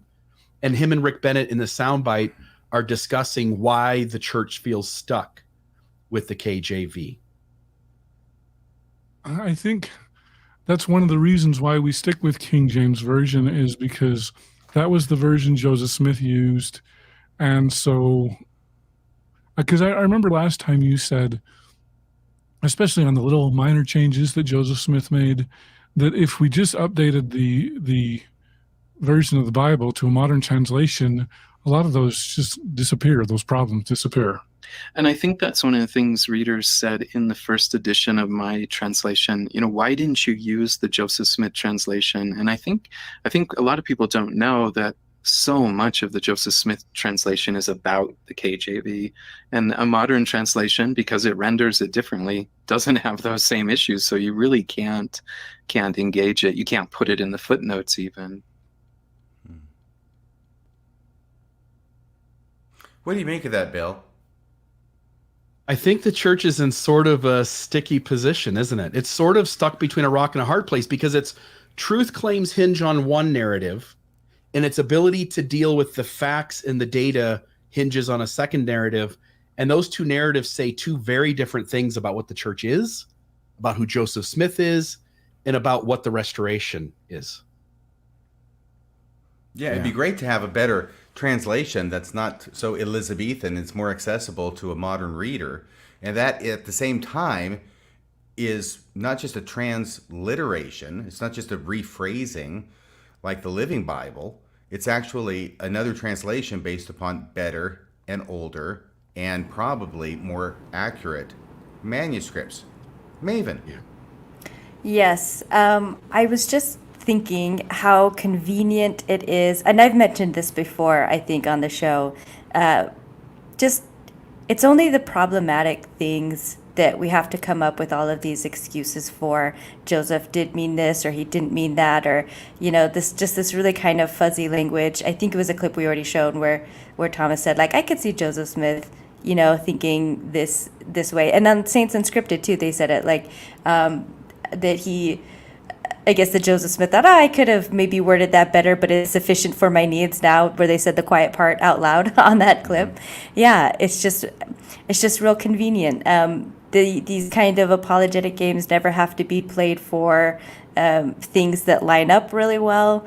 So it's just something that I think if members of the church were to really take note of and see how often that happens, with the skin of blackness and white and delightsome now meaning anything but literal skin color, and white meaning pure now, just all of these things, they're always,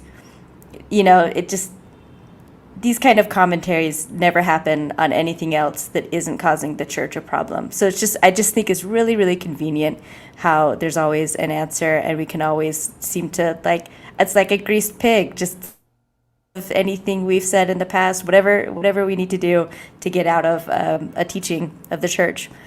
Yeah. I think you nailed it. The church is always retreating. In the modern age, the church is always retreating. They're not just retreating, they're being routed. Yeah. And my problem, to follow up with what Maven said, which was a great point, is that what we have today is church scholars speaking for and in behalf of the church in many occasions, okay?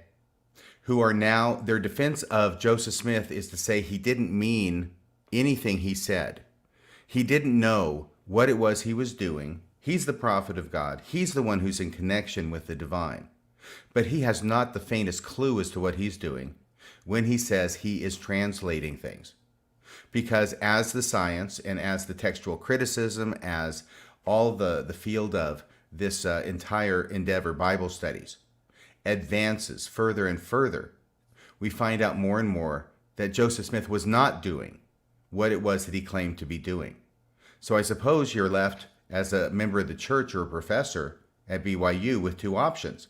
You can either say that Joseph Smith was wrong about what it was he was doing, and that science has shown that he was wrong, and therefore he was not as in touch with the divine as he claimed to be, and as much as church leaders today teach that he was, and as much as members believe it today.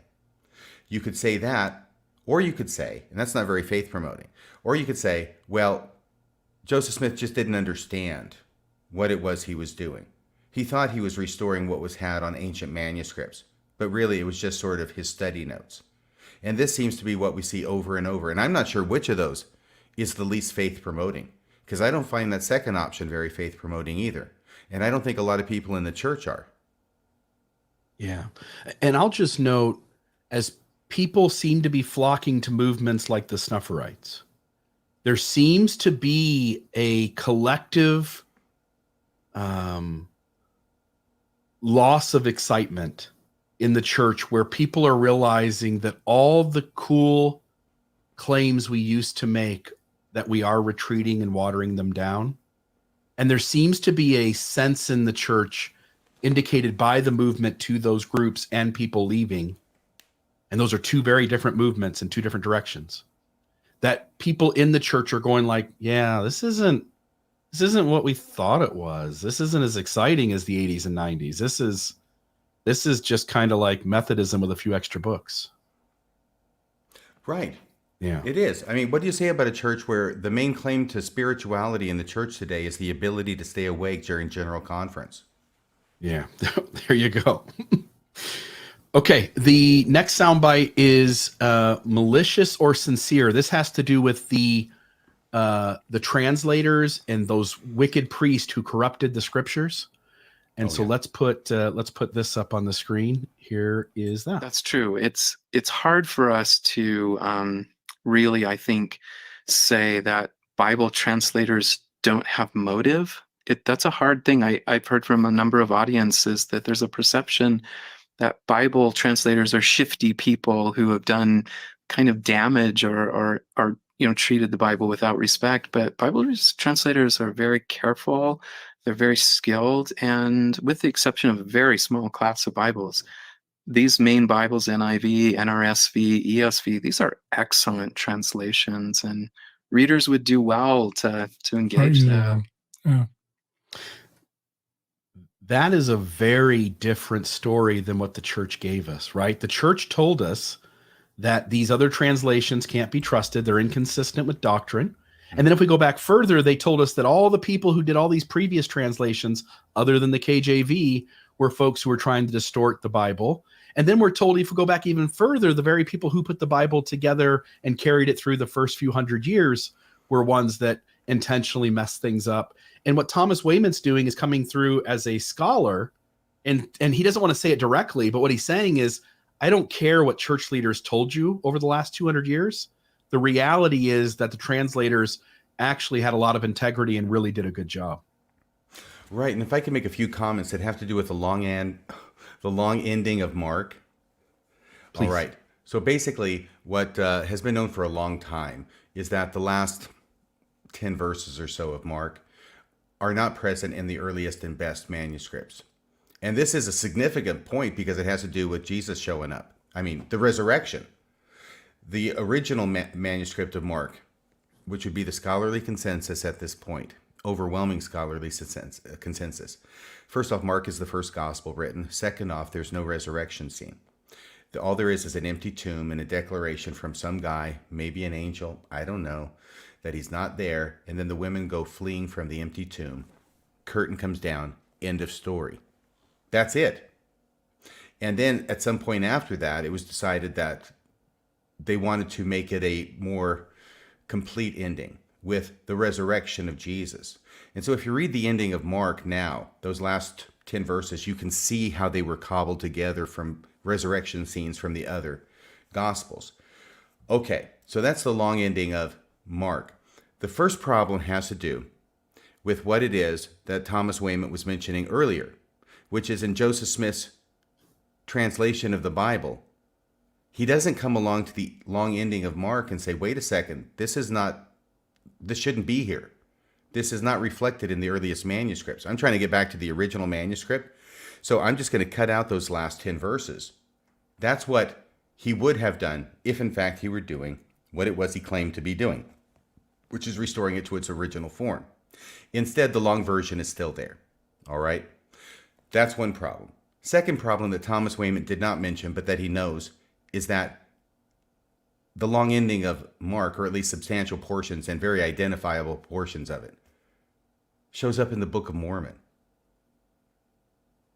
So why do we have a passage that was not in any original manuscript in the New Testament? Well, first off, why do we have anything that was in the New Testament showing up in the Book of Mormon? Shouldn't be there in the first place. Right? Yeah. But this just amplifies it. This wasn't in the first manuscripts, the original manuscripts of the New Testament, and it's still showing up in the Book of Mormon.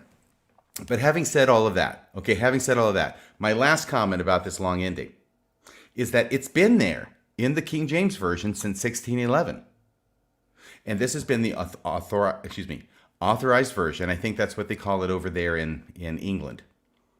And we call it the King James Version. It's the same thing. It's the authorized version. It has been there for centuries. And now scholars come along with their new understandings that this is not something that was in the original manuscript of Mark. And they come out with a new version, like the Revised Standard Version or the New Revised Standard Version. They take it out because it was never there to begin with. I think they put it in a footnote. I could look it up, but I won't right now. And that's what happens with these newer versions, because they're trying to be more faithful to the original manuscripts and to the best scholarship. King James Version was too, but that was 1611. Their Old Testament manuscript is the Masoretic text, which is from 1000 CE. So 1000 AD is what we used to call it, right? And that's not very old from 1611, especially now when we can go back 1,000 years before that to earlier manuscripts of the Old Testament with the Dead Sea Scrolls discovery in 1947. So we've got so much better manuscripts now that to cling to the King James Version is a disservice to trying to get the best translations from the best manuscripts. But let's say you're going along, you're just a fundamentalist Christian, maybe even a Mormon, and you've got the long ending of Mark where Jesus shows up and says, hey, everybody, I'm resurrected. And now a Bible comes forth, which is not the King James Version. It's one of those new translations that you've got to watch because they're trying to decrease or de-emphasize or negate the divinity of Jesus. That's the suspicion. That's what everybody was worried about. And you look in your Gospel of Mark and you get to the end of it in one of these new versions and it stops where the original Gospel of Mark probably did stop, with the empty tomb and no resurrection. And you look at that and you say, I told you those translators are at it again. They took out the entire resurrection of Jesus from the ending of Mark. So these guys are anti-Christians. They don't believe in the divinity of Jesus. And it's their antagonism toward Jesus' divinity that is causing them to take out passages from the Bible that establishes Jesus' divinity. So that's their perspective. It's an incorrect perspective, but that's the perspective nonetheless. And Mormons adopted that wholesale. And that's why we focus, that's one of the many reasons why we focus so much on the King James Version as being the correct version. Hi, Maven. I just wanted to piggyback off of that. I'm glad you brought it up because it didn't seem like it was in the outline, but it was something I had thought of. And I don't know if this is maybe, a correlation isn't necessarily causation kind of a thing, but it does seem, with the Shiny Happy People documentary that came out about the IBLP, and other more strict, more fundamentalist, hardline, hardcore Christians also have the same affinity for the King James Version of the Bible. And it seems like the church is aligning with those groups a lot more and more. We're seeing that, at least in the U.S. politically, really tossing in their with those other types of Christians in order to pass legislation or do the things that the church also wants done.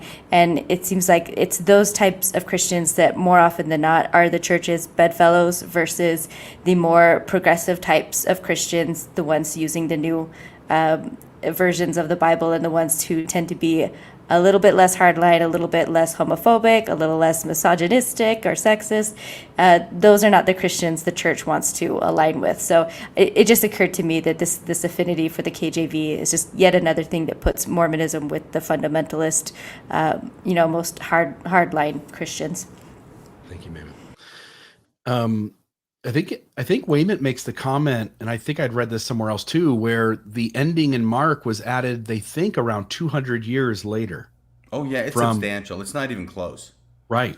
It's not even close. So what you have is this strange situation where you've got the Church of Jesus Christ of Latter-day Saints and Joseph Smith's attitude toward the Bible and the whole Joseph Smith translation, which shows he doesn't think it's written in stone. He thinks it's corrupted. Things have been taken out. Let's work on it. Let's make it better. Let's make it more accurately reflect what it originally said.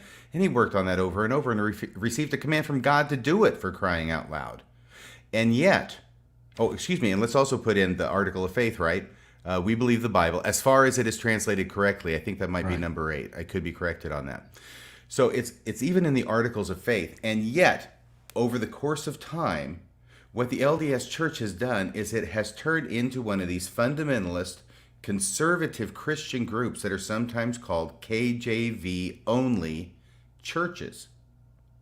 That's what we've become in effect. There are some places now where they'll start saying, well, you could study a different Bible if you want to, but when it comes to church, you're just using the KJV. That's about all the latitude that's given by the church when it comes to other translations. But this is the irony. The LDS Church has effectively become a KJV only church. Yeah. And I just want to note, the 200 years late, like when we find New Testament scriptures in the Book of Mormon, which we shouldn't, the apologetic response is always like, why can't God tell two people the same thing in different places?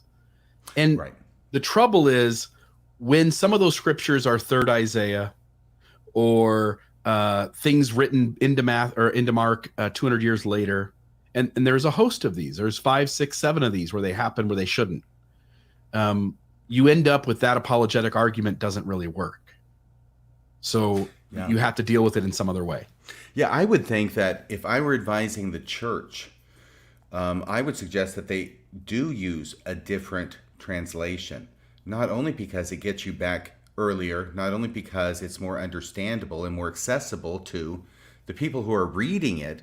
The second thing is that it would also, maybe it's the third thing by now, but most importantly, it would obscure the connections between Joseph Smith's KJV and the Book of Mormon, where it shows up word for word in vast swaths. Every now and then a word will be changed, but it's obviously being plagiarized. And this one I would totally say, yeah, plagiarism with a capital P. So plagiarized in the Book of Mormon from many, many chapters of Isaiah, and also from the New Testament with the Sermon on the Mount and a couple of different passages from Paul, I think from 1 Corinthians chapter 12 in one place and chapter 14 in another. I think they work in chapter 13 as well. It appears the Book of Mormon was very fond of 1 Corinthians. Yeah. So we've got 3 more sound bites and then one little quick reiteration of one from previous as a conclusion. I'm going to hope we can kind of sneak through these sort of quickly, but KJV is vintage, out of date, essentially. So here's Wayment and Rick Bennett. But he said that he recently defended the King James Version against people like me that think, just get rid of it. It's like a Model T Ford. Like I mean, it's a cool, if you want to drive in a parade with a Model T, that would be great. But I don't want to drive to work in that thing every day.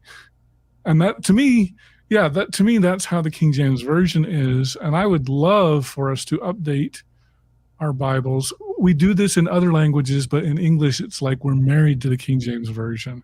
And I mean, can you talk about that issue? Because Joseph Smith used the King James, is that why we're stuck with it? Will we ever be able to use a NRSV or ESV or some of these other Bibles? Yeah, it's a complicated story for me. So I can only really give you my perspective. I'm not sure what the we could do. That we'll see what the future holds. But from a person like me's perspective, I encounter a lot of people who read the Bible. I speak to groups and give feedback. And what we've developed in the church, in my opinion, is an elite readership. And these are typically white males who have been through the seminary program. They potentially have been to BYU, and they can decode the KJV. They can read it well. They understand it pretty well. And then the loss in the next generation is enormous. And every generation we go earlier, so your seminary students today, only a few of those will graduate from seminary being able to read the KJV.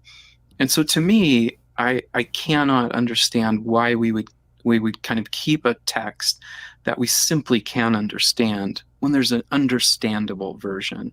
It's kind of like trying to do mathematics in Latin. You're like, well, people know how to do math, but we're going to do ours in Latin. Yeah, he's dogging on the King James Version, but as we've talked about tonight, there's a lot of reasons why the church feels married to it. It really is the language of the Book of Mormon. It really is the language of the JST. But as you pointed out, RFM, now might be the moment where you want to untangle yourself from it, and it might actually benefit you to go in a different direction. Yeah, and I understand what he's saying and why the church does what it does, because when the Book of Mormon was published, and I have the original version over there, replica of the original version, it was bound in such a way as to make it look like a very commonly accessible Bible. So they looked like they went together, even when it was originally published. So that's the way the tan binding, the tan colored binding, and having the name of it on the spine and the way it did. This is all patterned after a popular version of the King James publication at the time. So they want to have it look the same. They want to have it be similar. And the fact is, the language of the Book of Mormon is King James Version-esque Bible. A lot of it is actually from the King James Version, but the rest of it is spoken in such a way as to make it look that way. So I suppose what they're looking at is, if we take a version that is kind of plain English, and we have that Bible, but it's still right next door to the Book of Mormon, you can still have similar covers, but they're not going to sound at all the same. And maybe that's what they're worried about. I remember, was it back in the 70s when somebody came forward with a version of the Book of Mormon that was simply, it was like the Living Bible. They rephrased it in such a way as to make it common English.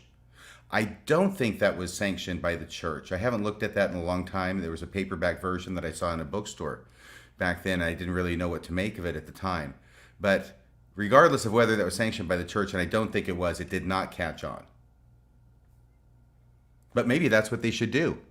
Maybe they should do an updating of the Book of Mormon language to make it more common English and make it more accessible, though it's not nowhere near as inaccessible as the King James Version of the Bible is. Yeah. Except the Isaiah chapters. Except for those, which have tons of KJV errors in them that shouldn't be there. Strangely, though, Joseph wasn't using any other text other than his head in a hat with a rock. That's all he did.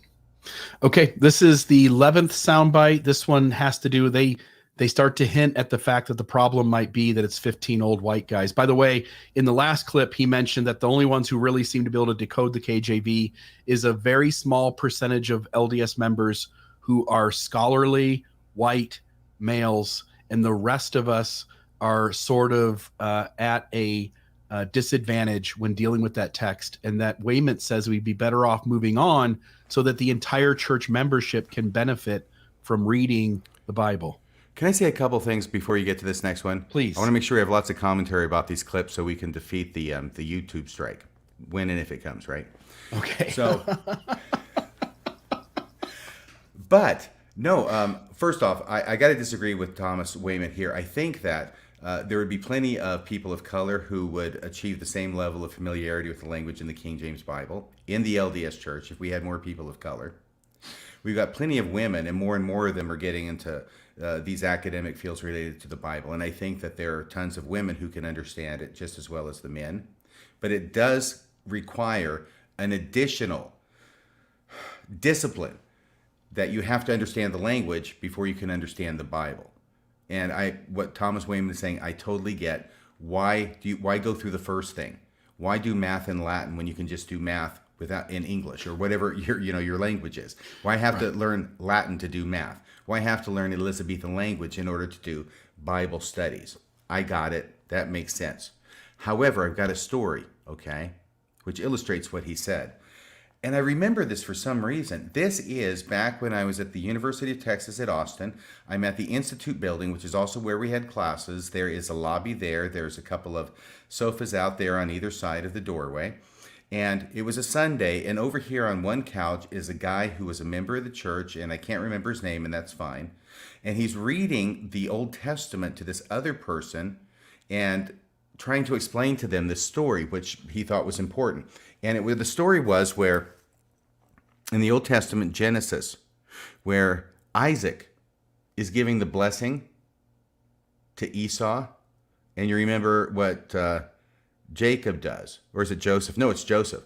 What Joseph does is no, it is Jacob.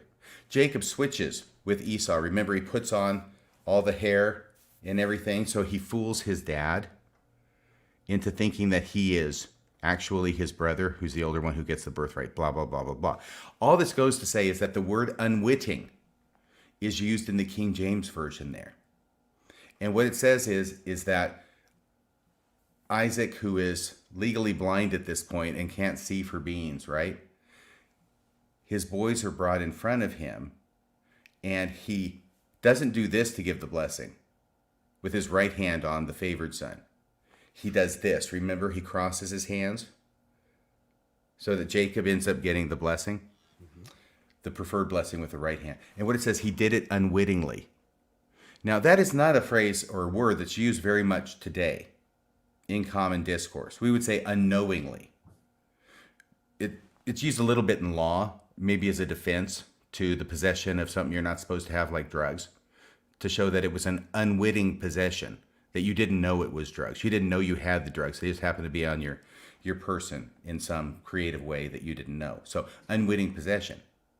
But the thing I remember, and I hope this is worth the point I'm making, is that this individual who's explaining it says he put his hands on them unwittingly. He's reading, and then he explains to the person, unwitting, that means that his hands were shaking.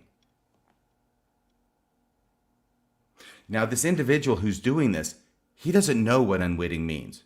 That much is clear. And I didn't stick my nose in and correct him, okay? As much as you might think I would. I just observed it from a distance because who cares? It doesn't mean you're shaking. But the thing is that what it does is it's a word that's in a story that you've got to account for as you're reading it. So if you don't know what it is and you don't want to look it up, then you can just sort of make up your own meaning for it on the fly. And the person he's describing it to isn't going to say, that's not what unwitting means. They just go along with it. So when you don't know the words, because it's kind of a foreign language now, I think it lends itself to these creative interpretations of words that we're not familiar with. In other words, naivete and ignorance might be of net benefit to LDS leaders and may play into why we use the KJV. If so, I don't know that it's intentional on their part. I think it probably redounds to their benefit. Yeah. Oh, can I give you one more example, which I mentioned to you on the phone, just really quick, about let. Remember second, hey, this is cool. Actually, I don't have my KJV, so I can't do it.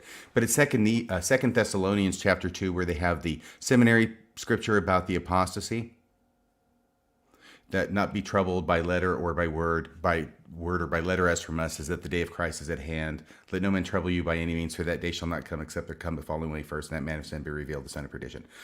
Okay, so that's the one we use, right? In Second Thessalonians. Color me impressed that you just quoted that from, you lazy learner. You know what I mean? Just don't check it, okay? But yeah, I think that's pretty close. But then it goes on to talk about that the son of perdition, he sits in the temple of God pretending that he is God, right? But the power of God that will let until the time come that he be exposed for what he is, kind of. It's the word let that's the important thing here, because this is something that's so interesting to me about the Bible and Shakespeare, which is words back then. There are some words that have different meanings. The word let, we understand that today to mean to allow. So when to let somebody do something, will you let me go to the store, Mom? Okay. Will you allow me to go to the store? It's the same thing. It's a synonym. 400 years ago, let meant the exact opposite of allow. It meant to prohibit, to keep from doing something. So when it's saying in 2 Thessalonians that he who lets will let until the time come, it's not saying he who allows will allow. It's saying he who prohibits will prohibit until the time come. So that's a classic example of why it is that the King James Version should probably be either changed or a new version used. How about that? I think we should use a new version. That's a classic example. And I found that out through my studies of Shakespeare, because that comes up in Hamlet, where Hamlet's using the word let in a very clearly meaning, where he's meaning prevent, where his friends are trying to keep him from going talk to the ghost of his dad, who he's not sure if it's his dad yet, and neither are they. And they're saying, Prince, we're not going to let you go off with that ghost, because who the heck knows what's going to happen? He might go all poltergeist on you. But Hamlet says, I'll make a ghost of him that lets me. And typically he'll grab onto the hilt of his sword at that point. Maybe he'll draw it on his friends. And he says, I'll make a ghost of him that lets me, which means I'll kill anybody who tries to keep me from going and seeing the ghost of my father. But that's only if you know that let used to mean prohibit. Nowadays, if you look at it, it says, I'll make a ghost of anybody who allows me to go see my father. It doesn't make sense unless you know what the original meaning was. Okay, is that enough commentary to get around the copyright strike? Should be great. Okay, so we got another clip? Okay, we got another clip and then a quick conclusion. This is just a quick note of them postulating that the LDS leadership is too old, and that might be the problem. Is it because our leadership is so old? I mean, I hate to go ageist like that, but like they grew up with it, they understand it. Why don't the younger generation? In a sense, it's maybe prolonged exposure to it. Maybe it's comfort. They taught it, and on their missions, they read it, and the people on the other side also read it. And that's not happening anymore. So if our missionaries read the King James, it is very rare that someone on the other side will say, oh, that's also the Bible I read. I just want to note, by the way, throughout the entire conversation with Rick Bennett and Thomas Wayment, they completely ignore the truth claims of the old narrative. Did you notice that, by the way? The entire conversation, there's never a conversation between the two of them that Joseph Smith is limited to restoring the text to its original form. And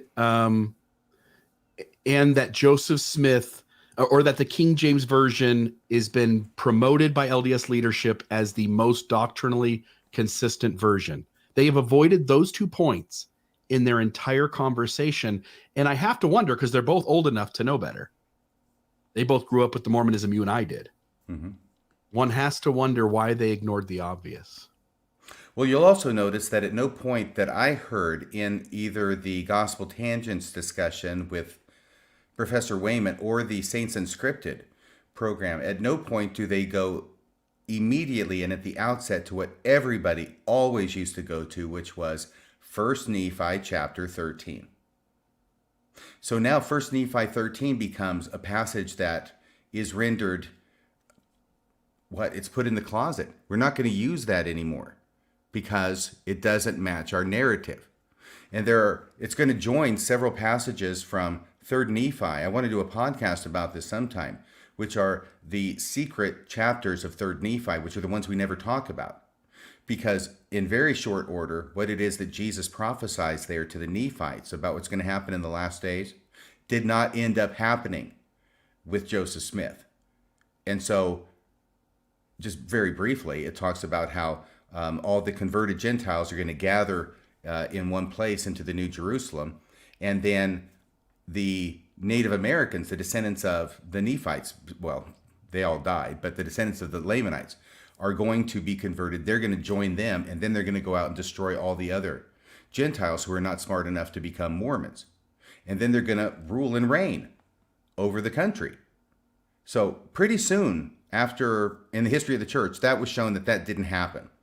And that's why we don't talk about those chapters in 3rd Nephi anymore.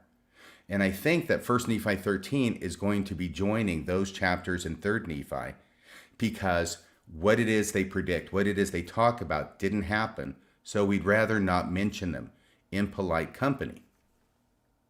Yeah, we avoid the things that are problematic, don't we? Mm-hmm. Yeah. And then I'll wrap up here. This is the conclusion comment. This one was played before, but I just want to play a part of it. You'll understand why I think as it plays, but here's the last soundbite I wanted to touch on, and then we'll show a Brigham Young quote and we'll get out of here. And it's funny because as we look, there's the article of faith. We believe the Bible is the word of God as far as it is translated correctly. And when we get a correct translation, it's like we almost rebel against it. Yeah. So what they're saying is that we live in a world where there are better translations. We live in a world where we're now owning that Joseph Smith translation is not that great. It actually carries on problems and doesn't restore anything.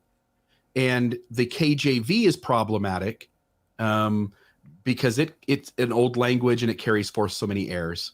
And yet we Latter-day Saints have been so trained by our leaders in the curriculum that if any idea of putting forth a modern translation of the Bible and admitting the faults of the JST out in the open to the general membership might cause utter rebellion in the minds of believers, right? Mm-hmm. And they're noting that. And I just want to point out that Thomas Wayment, you mentioned this, Thomas Wayment was brought on by the church to create his own translation of the Bible. Of the New Testament, yes. Of the New Testament. And it seems as though they had the idea that they would use it, except when they got it, they looked at it and seemingly decided that something about it was going to be too problematic to use. And so then now Wayment is now trying to sell the copyright to his Bible to other publishers and move it in other ways. But as you and I talked about the other day, it's going to be near impossible for him to sell a New Testament translation for which the church doesn't want, which members will loyally obey its leaders, and for which the general public outside of Mormonism doesn't want because it's a Mormon translation of the New Testament. And hence he'll be lucky if he sells 11 copies of that thing.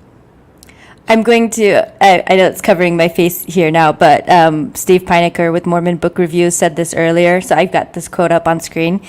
He says, I've shared Thomas's translation of the New Testament with some biblical scholars, and they tell me it's a solid work. So I think... I imagine it is. I mean, you're probably right that he's got an uphill battle to face, but a lot of evangelicals will inadvertently use Mormon stuff if they don't know it comes from Mormons. I'm thinking particularly art. I remember seeing, again, on my mission, someone who was really upset with us, did not think we were real Christians, you know, that kind of a typical person. But in there, they had a large painting that I recognized as an LDS artist in their home, and I just thought that was really funny. And it was of Jesus, of course. So we're not real Christians, we don't follow the real Christ, but I'm glad that you enjoy our artwork of Christ. Anyway, so it's possible. I hope you're wrong on this. If he's gone through all that work, I hope he'll be able to sell it. But I do suspect he might be right, Bill. The problem is, it says the New Testament, Ooh, yep. a translation for Latter-day Saints, revised edition. That's a problem. Yeah. And yep, that's going to be tough. Because the church asked him to do it in hopes that they would use it, and then he did it. He gets moved to a different department, and he's taken off this project, and they don't pay him for the copyright, obviously, as RFM pointed out this. Otherwise, he wouldn't be shopping it. Yeah, the church doesn't own it, or if they did, they gave it to him to allow him to try and publish it somewhere else. But this is worse. It might be a good idea to take that out of the title than the Latter-day Saint. If you want to make it more popular, it might do better. Yeah, that's going to be tough to get your basic. I think Steve Pinnaker bought one of the 11, and now we got 10 more to go. Yeah. This is worse than having a moving project, and you all show up, you take time off on Saturday morning, right? You go there and you find out it's been canceled, because that'll happen all the time in the church, right? You know, there's something and you go and it just didn't pan out. This is having a scholar of Greek translate the entire New Testament from the manuscripts and do his very best to come up with a new translation of the New Testament for Latter-day Saints. And then once he got it done, the church says, never mind. We're not really interested after all. That's my sense of what happened. Now, I could be wrong, but I also know that it's something that Thomas Wayment is dealing with, and he's trying to deal with it as gracefully as possible. I do hear him make comments, like in interviews like this. Totally, by the way, something happened and I don't kind. know what, but now they're not going to publish it, so now I'm going to try and sell it over here. He comes across as very kind. He comes across as very respectful to the LDS leaders, to the point where he blamed the members for thinking about the translators and the priest and the scribes as malicious, when in reality it was the leaders who taught them, so it's a form of gaslighting. But he's being very cordial to the leadership. But in reality, if we look at all that's happened with him, in a sort of way, they've screwed him over the last few years. Oh, totally. Not just in sort of a way. They have screwed him over royally. Yeah. And I just want you to know, Tom, I feel for you. Yeah. The last little quote I wanted to share was Brigham Young. He declared, if we could correct the KJV Bible, we should. If the Bible be translated incorrectly, and there is a scholar on earth, Thomas Wayment, who professes to be a Christian, and he can translate it any better than King James translators did it, he is under obligation to do so. Good job, Thomas. You kept Brigham Young's admonition to you. Or the curse is upon him. If I understood Greek and Hebrew, as some may profess to do, and I knew the Bible was not translated correctly, I should feel myself bound by the law of justice to the inhabitants of the earth to translate that which is incorrect and to give it just as it was spoken anciently. Is that proper? Same idea, isn't there? Yeah. Give it just as it was spoken anciently. Yeah. Is that proper? Yes. I would be under obligation to do it. I just want to note what Brigham Young is telling the LDS leaders is that the KJV falls short. The Joseph Smith translation falls short. Brigham Young is telling you LDS leaders to go ahead and set whatever your reasons are aside and move along with not only a better translation of the Bible, but also move along and be willing to say whatever Joseph Smith was doing, it wasn't a restoring of the text to the original manuscript. He carries errors forward, and we just want to acknowledge that it's not what we said it was, and we'd like to move on from it. Is that all that you're interpolating into what Brigham Young said? What do you think is added there? Well, because he's not dealing with the Joseph Smith translation because they don't even have it at that time. Yeah. It's those damn reorganites. They've got it, and ooh, we're mad about it, and we wish we could get our hands on it, but we don't. So he might be referring to it obliquely, but he's not referring to it specifically. Because I think he'd be saying, yeah, this does exactly what he thinks a modern person, as of his time, should do if they had the ability, which is retranslate the Bible and restore it to just as it was spoken anciently. Yeah, I have no doubt that he would agree that that's what Joseph Smith did with his translation, but he doesn't have it. Yeah. But by the modern standard, we would understand that the Joseph Smith translation falls short. It's not a great Bible translation. And the KJV falls short. It's not a great Bible translation. There are better translations out there, including Thomas Wayment's. And hence, if the church wants to do what Brigham Young is admonishing to happen, they should move on from both the KJV and the JST. Yeah, as should any Bible believing church. Yeah. Because adherence to the KJV is just a matter of faith now.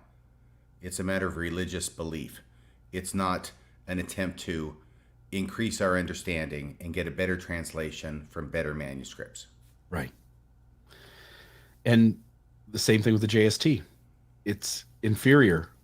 It doesn't get things right. It simply carries errors forward, borrows from old contemporary Bible commentaries, and really isn't adding anything to what we understand about the Bible itself. Yeah, it's destabilizing, to use Thomas Wayment's word. Yeah, his words. Perfect. I've left the number up there. We didn't announce it, but there aren't any calls in the call bank. We're at 8:42. No callers. Come on. What's going on? I'm happy to hang on for a minute if folks want to call 662-667-6667 or 662 Mormons with an S on the Steve Peinecker, I challenge you, I promise. I challenge you to call in, and I promise you that God will bless you richly if you do as I say. We'll see. We'll see if we get him. I just wanted to jump in, I guess, for one thing. We don't have anybody in the call bank, and this was my one of my primary reactions to viewing all was just again how the church, to build the church, really does require consistent, ongoing, constant mental gymnastics for these kinds of things, because it's just the nice thing about being out of the church is the ability to look at the information and apply Occam's razor and just see clearly what the information is telling. But when you're a member of the church, there's no really setting anything down. In one of the clips we showed, Thomas Wayment said, I think he said something about a few different views, different ways to look at something, and he just kind of tries to all three. And I just thought, there's just so much space these kinds of things take up in your brain, so much so that it was one of the things I noticed about my deconstruction and leaving the church was it felt like getting an upgrade the way you would with, if you have a really old laptop that's just really slow and it's burdened down with viruses that you're not aware of, and then you get a brand new one and it's just so much faster. I really do feel like the that are constantly going in your brain and the kinds of things, they really do add up and they really do take up space. I think like RAM space. So it's just amazing how much clearer I feel about anything, just day-to-day clarity that just was not ever possible. Really, truly impossible as a member of the church. Okay. And I appreciate that, because you're right. Like in the JSTs also, it's like you have two old laptops and they're both not running well. They're both not helping you out. And you just continue to impose that, well, I got two of them. That's better than one. So I'm in good shape. In reality, everybody else has moved on with Windows 13 or whatever. I just feel bad that members of the church just have to have so much to grapple with, and there's no end to the grapple either. For us, like, it's Occam's razor. We're there. We've hit a conclusion. But for them, they still have to hold these incompatible things. It's almost like I feel like it's like trying to hug a porcupine. Like they can't let it go, but it's also not helping. But they can't make a decision like one way or another. It's just a tough place to be. And so I just see that with Thomas especially, but also with to just having to just come up with stories at all about this kind of stuff. I feel bad for them. Yeah, it's like the church And is I'm glad running I don't on have to Vista. do that anymore. Yeah, the church is running on Vista, and Yeah. I think having prophets, seers, and revelators doesn't make it much better. No. All right. We do have one phone call. It is actually Steve Pinecker. So let's bring Steve on. Open and we'll the have him windows close of out heaven. we'll have him close out our show. So Steve, let me just double check. Are you there, my friend? Yes, I am. I am Sweet. here. RFM, you challenged me, so challenge accepted. My Blessings friend. are How yours, are you my guys friend. doing tonight? Collect them on the way out. I'm glad you came under your real name and Well, you you know- didn't make something up like, I don't know, Richard Nygren or something, but glad you're here. Or RFM. By the way, I actually ran into some of those people at the Mormon History Association. I You ran almost into thought about Richard asking them Nygren? How Richard's doing? Well, yeah, I was tempted to ask them that, but well, let's just move on from that. But either way, I just wanted to say that I interviewed Thomas on my program as well. And Okay, I now find you're him to just a be little bit fuzzy. a- You're a little bit fuzzy. You interviewed Thomas and somebody else as well? Yeah, no, I interviewed Thomas on my channel. Yes. Can you hear me okay? Yes, I can.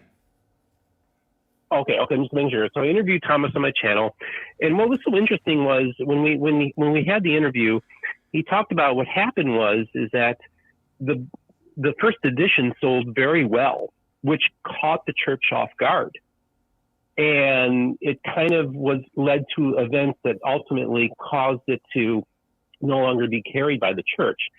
And then so then he shopped it. He was able to have the copyright from my. Wait a second, Steve. Steve, I'm sorry to interrupt you, but you got to pay for your blessings.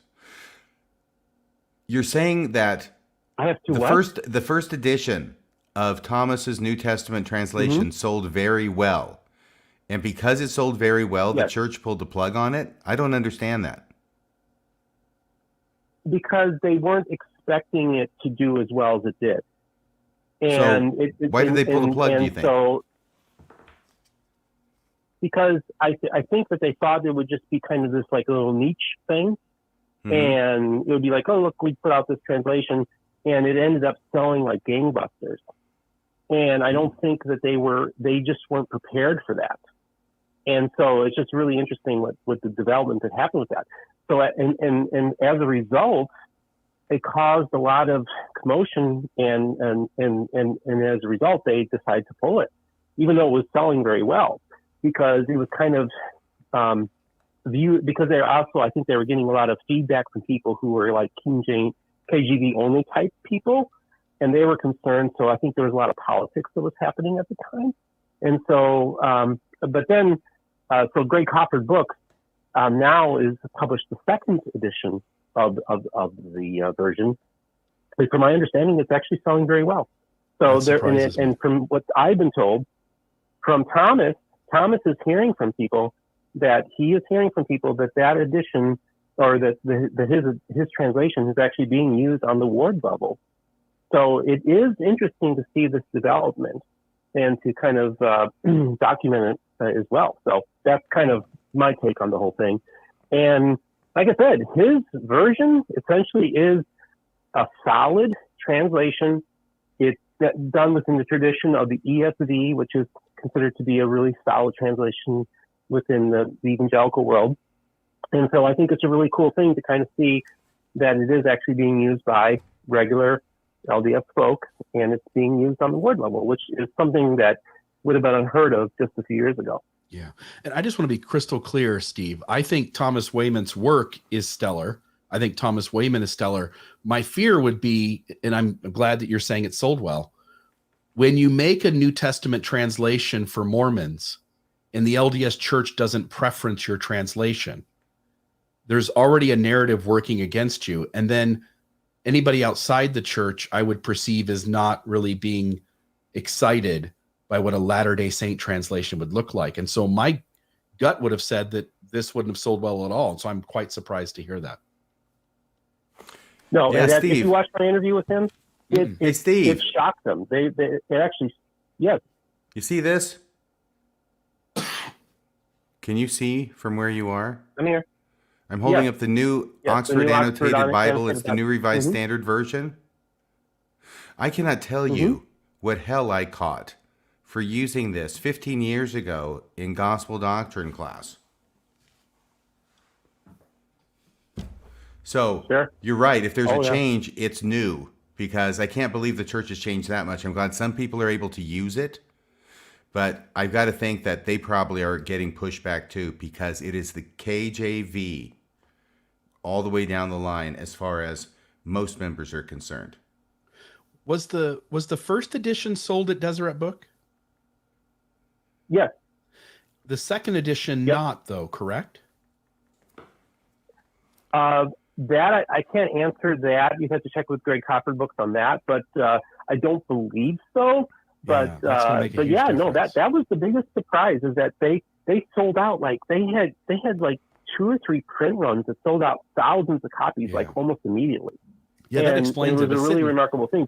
If it's sitting on the shelf at Deseret Book, it appears to have the approval of the church, and I think that would make a huge difference. My understanding is, when I speak of the second edition, is that if the church said like, no, thank you, if it's not sitting on the shelf at Deseret Book, I think it's going to be a whole lot less copies sold. That's probably true, yeah. But I do think that it's in the bloodstream now. Yeah, no, totally. And I think Latter-day Saints are craving it. Yeah, I think it's actually a beautiful translation. I think Latter-day Saints should read sure it. It is. And actually, yeah. So I like I said, either way, I just want to thank you guys for taking my call tonight. And as always, did you guys have a happy 4th of July, by the way? My fireworks weren't as good as the neighbors, but yes. It was a great day. Well, it was a great day for I me, hung Steve. out. Say that again. Oh, that's good. And I saw some posts. I saw that you posted some stuff on Facebook about it. I hung out with a lot of people from the local ward yesterday, and some Mormon missionaries. So I'm like totally ingratiated in the local community here. But either way, guys, you guys have yourself a great night, and thanks for taking my call. Thank you very much. Have a great night. Thanks so much, Steve. Right. Later.